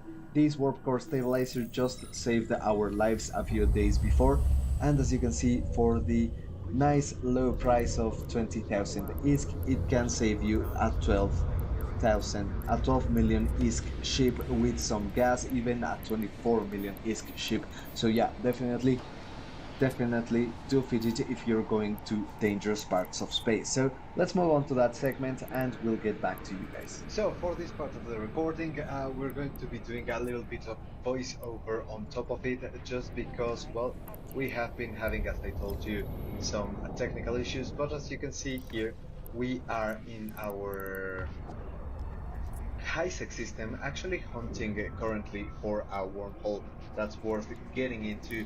And so far has been so good. We didn't have to go that far from our base system, and we are just trying to get along some good place where we can start gas hopping. Of course, we are just going to scan this down, try to find a wormhole and actually get to it.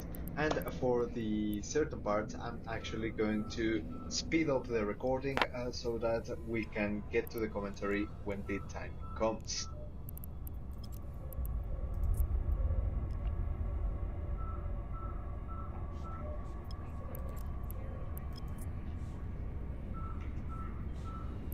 So finally we have gotten ourselves a nice wormhole. That's a really nice thing. So let's try and see what else can we actually get. So for some very important information here, you can see it says that it leads to unknown parts of space, our nice little wormhole. This is going to be really important. That's exactly the kind of wormhole we want to get into. Some of them lead to null-sec or to low-sec, or even to high-sec, to another part of high-sec. So you actually want to avoid those. If it says unknown or dangerous unknown, or deadly even unknown, those wormholes are actually the kind of wormholes that we are very much going to be looking for, and for this one we are absolutely going in. Unfortunately, we are a little bit close to our market hub, and that is going to prove problematic eventually. However, I actually wanted to take this moment to tell you that sometimes it is better to actually scan down around 3 wormholes down a chain, meaning you get into a wormhole and then you get into the next one and the next one.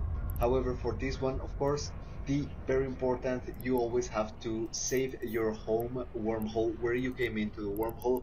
I always do this exactly when I get into a wormhole, and then I like warping out into the sun and then getting ready to just put up a save.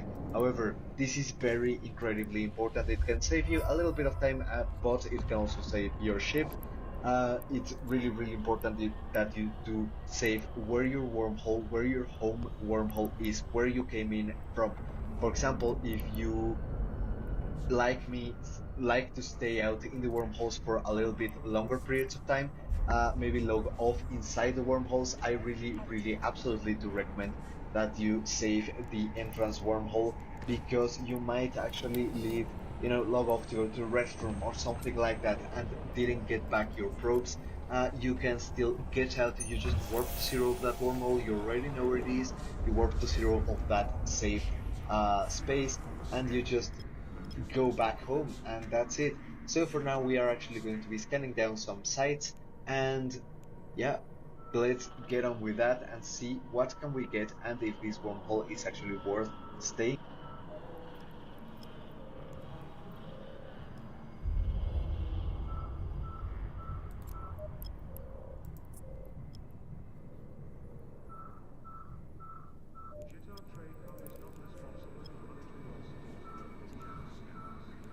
So here we have actually gotten ourselves a very nice gas site, which is, well, incredible considering that this wormhole is so close to a trade hub.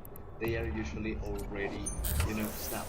So what you're going to want to do is you're going to want to warp into it. Of course, descanning all the time. Descan when you're in the wormhole. You have to get used to descanning constantly and without any rest. So we're going to actually warp into the site while still descanning like madmen, and we are going to continue trying to get some of the other cosmic signatures.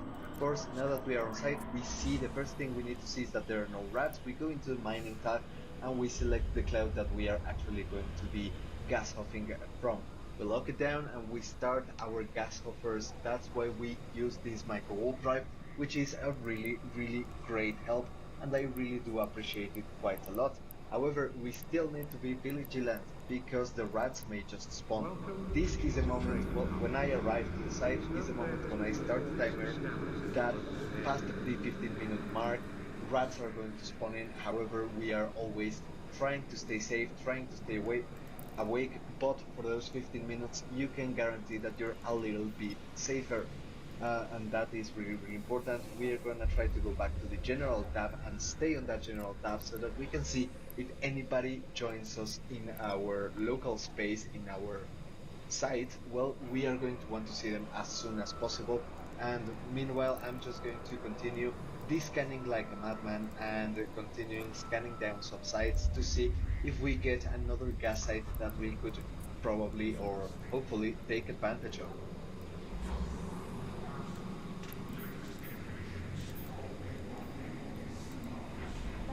And right on cue, the rats spawn in. I think this one lasted a little bit longer than the 15 minutes. I don't exactly remember the time, but yeah, we definitely did get a good amount of time on this site. And we, of course, as soon as the rats spawn in, we warp back to our safe. Thankfully, we were already aligned, and that's what I would recommend. As soon as you get to the site and lock up your cloud, you align out into the safe, just in case anyone is trying to hunt you down or anything weird or strange happens. That's what I would recommend. Some people have been telling me that to orbit is better, but I have realized that if you're giving your tail to your safe, you're actually going to take longer to stop the ship and realign and warp out. So yeah.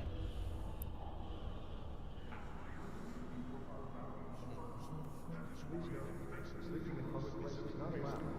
Persons who are found sleeping in public area should be treated immediately.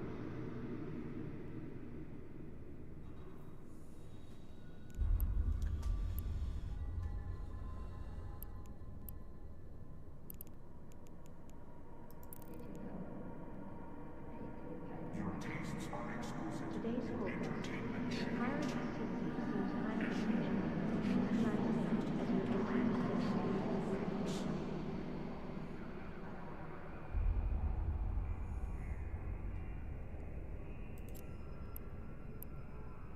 When you are serving with the best, you deserve the best. By lying down, state is under threat of labor interference. Interference with our taste buds. Reject the call. Please take extra care during our space research.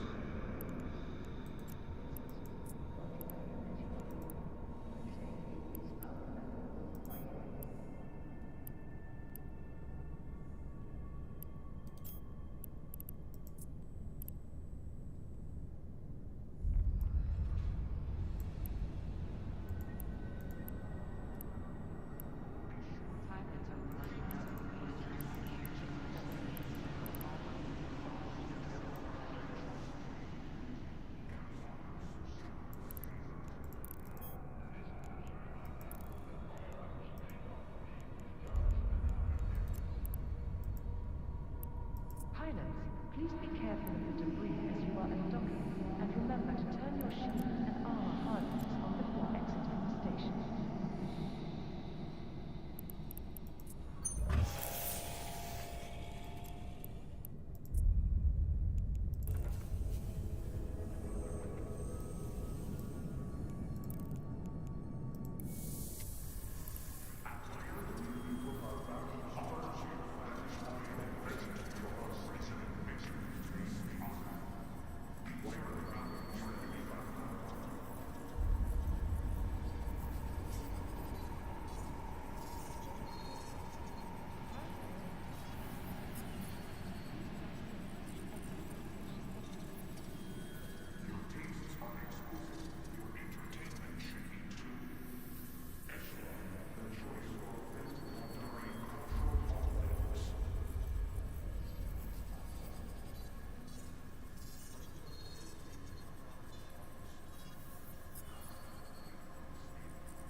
not to engage in unlicensed SUW disputes and that all items are sold as such.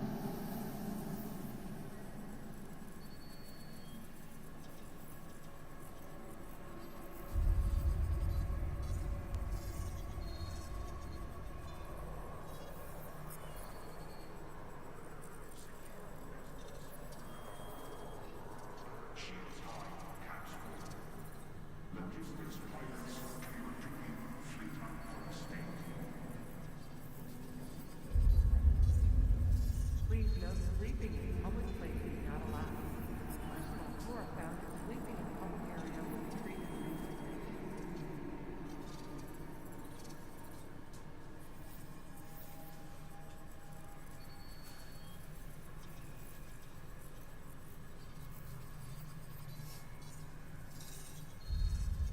Say no to the black market. Say no to pirates and traders.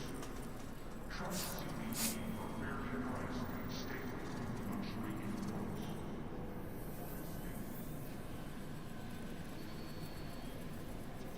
Pilots, please be careful of the debris you are unlocking, and remember to turn your shield and armor harnesses on before exiting the station.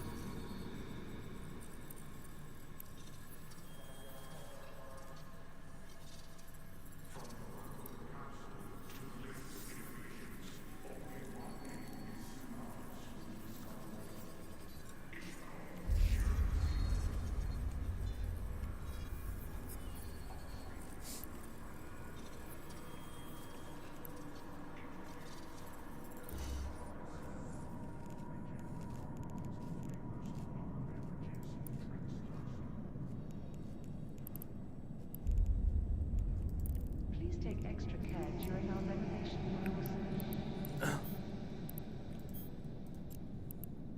When you are serving with the best, you deserve the best. By my die, When doubling your ISK, remember every ISK counts. from the bottom of the castle to the latest innovations, only one name is Ishkon, share the secret. Chitar Trade Fund is not responsible for monetary loss due to local chat scams.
Say no to the black market. Say no to pirates and traders. Trust CBD for fairly priced and stay away from the luxury imports.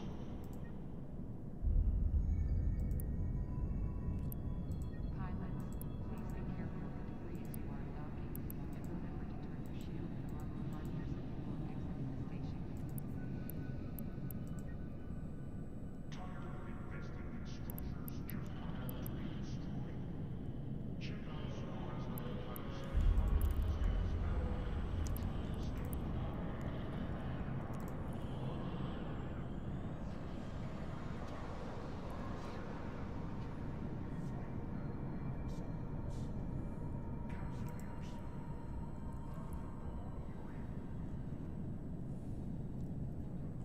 Welcome to Cheetah Trading Hub. Please know there has been reports of scammers in your local area. Our state is under threat from foreign interference. For counter-interference, there's no taste laws. Freedom from the stains and flavors of other beverages. Drink Starson.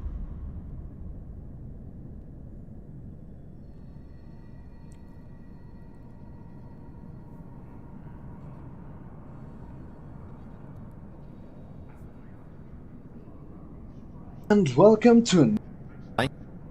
I may have mentioned before, with a soundbite that was taken particularly out of context, that I'm addicted to huffing gas in EVE Online. I do need to specify. New character at EVE, I do not recommend doing Peggy 18. Zobaczmy jeszcze raz, co to było z tym gazem.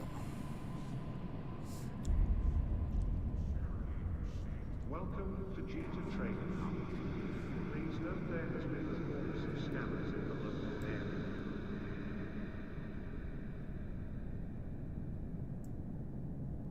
is not very profitable.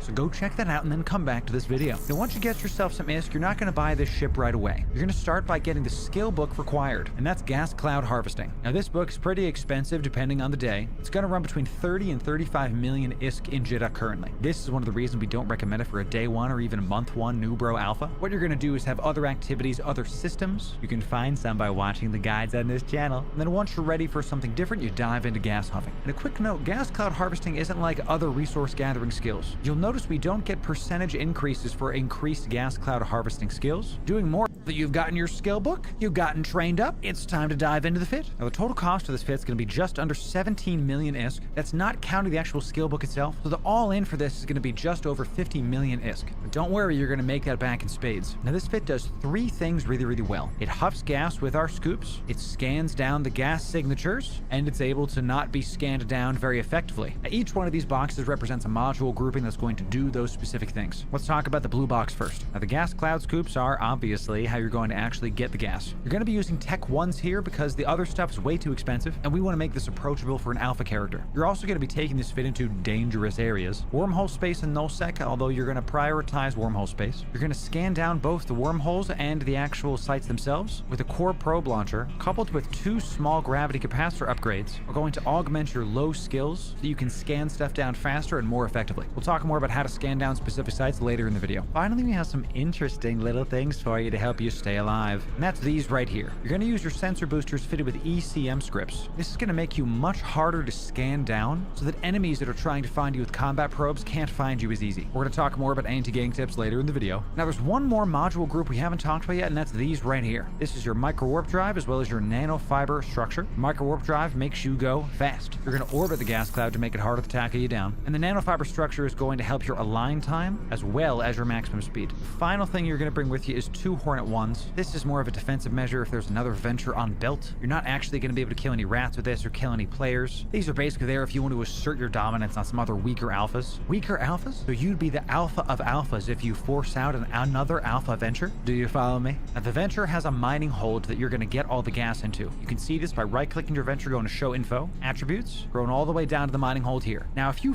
fill up the venture's mining hold, you're going to pay for this entire fit and then some. So all you have to do is get back to base once and you'll pay for this fit. Everything after that is just free ISK. Now before we show you some in-space tips and all the things you need to know to make a bunch of ISK with this, we got a special announcement for you. As you know, we are EVE partners. That means the developers give me skins to give away to you, but we're tips for you. So this fit is primarily for wormhole space. You can take it into low sec. Finding gas sites in low sec is way easier, but for the sake of this video, you're going to come over to your neocom, you're going to go to your agency. From there, you're going to go to exploration, cosmic signatures, and this is going to show you all the cosmic signatures that are around you. You can right click spots, press set destination, start warping around. Now you're going to try to get stuff in your probe scanner right here. You can find this probe scanner by pressing Alt P. That'll make it pop up. Now if yours looks way bigger than mine, it's because it's attached to the solar system map. It might look something like this. What I prefer is to undock the probe scanner from the actual solar system map. This way it's way more easier to see and keep track of things. So here, if you mouse over this after you press Alt P, and you click this button right here to open the probe scanner at a separate window. I typically just keep this right above my chat. That way the solar system menu's over here and the probe scanner's right here. All right, so we're in this system here and we're gonna try to scan down these cosmic signatures. This is the entrance to these wormholes, and in them might be some gas. So on the gates, you're gonna try to find a safe spot. For now, I'm just gonna use our MWD and activate our probes. Make sure you're going to a safe spot. I'm nice and confident, that's why I'm doing this. You can double click anywhere inside of the solar system menu to go up and down. And the goal is to kind of center all of these probes on the actual cosmic sig and then press analyze. Now I have the analyze command bound to B, so I just press B and then it goes to scan. And we're gonna do this until we actually find a wormhole to go into. You're gonna keep reducing the angle, making sure everything's nice and centered, and then over time you're actually gonna find the wormhole you need. There's one now. I'm gonna fast forward to when I fully scan this down and then we're gonna go from there. Well, we did it. We found a wormhole, and now we're on grid with it as well. You can warp to the wormhole on your probe scanner by right-clicking it and go into warp 2. Now let's talk about a couple things about wormholes before we dive in. First thing you have to understand is not all wormholes are created equal. Let's check out the info of this one by clicking it and going to show info. Right away we see this one leads to unknown part of space. This means it goes into wormhole space. This is what we're looking for. Some wormholes lead to low sec, lead to high sec, lead to wormholes that lead to high sec.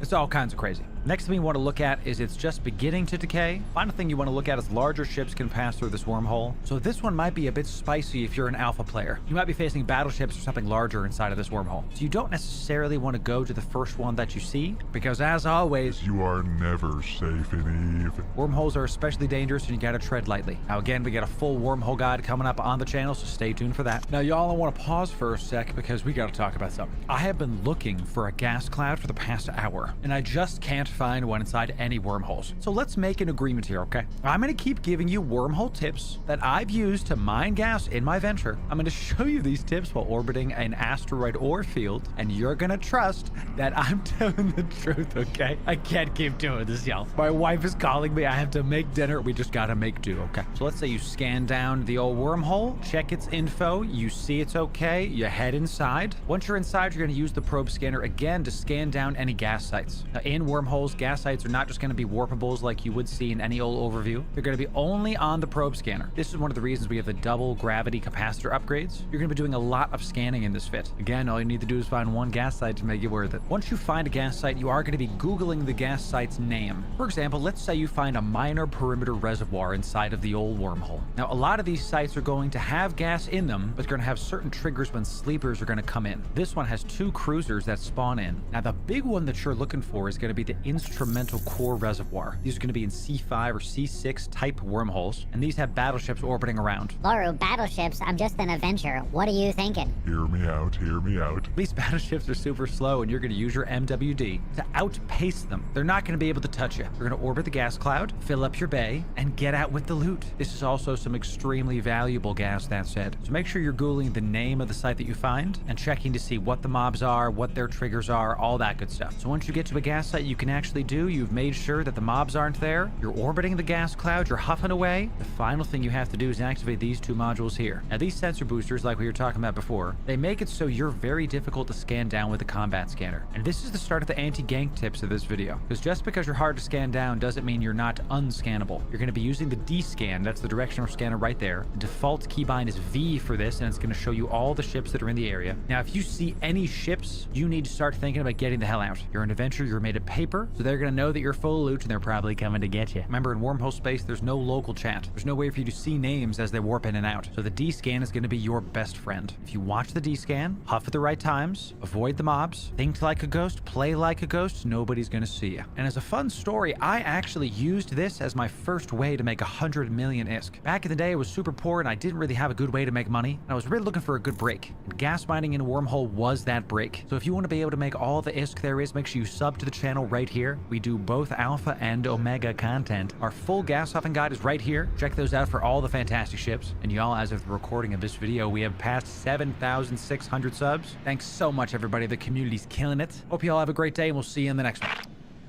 Mr. Twister pojawił się w darmowej wieloosobowej grze akcji Crossout 2.0. Walcz z innymi graczami w uzbrojonych pojazdach. Ścigaj się po martwym mieście i zbieraj bonusy, zupełnie jak w swoich ulubionych klasycznych grach. Im więcej wrogów zniszczysz, tym szybciej będziesz gromadził gniew, który odblokuje dostęp do najpotężniejszych broni. Całkowicie nowa grafika, zaawansowana fizyka i możliwość zniszczenia mapy sprawią, że w Crossout 2.0 poczujesz się jak w zupełnie nowej grze. Pobierz Crossout 2.0 za darmo na crossout.net. Dostępny również na PlayStation i Xbox.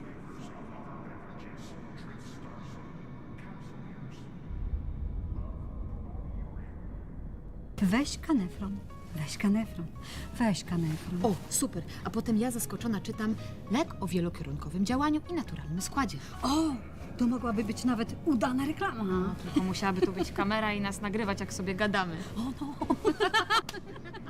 To jest lek. Dla bezpieczeństwa stosuj go zgodnie z ulotką dołączoną do opakowania. Nie przekraczaj maksymalnej dawki leku. W przypadku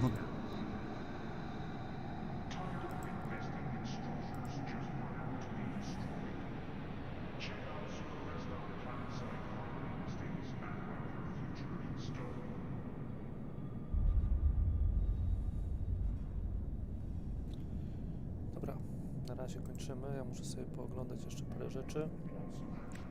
Zobaczymy się później.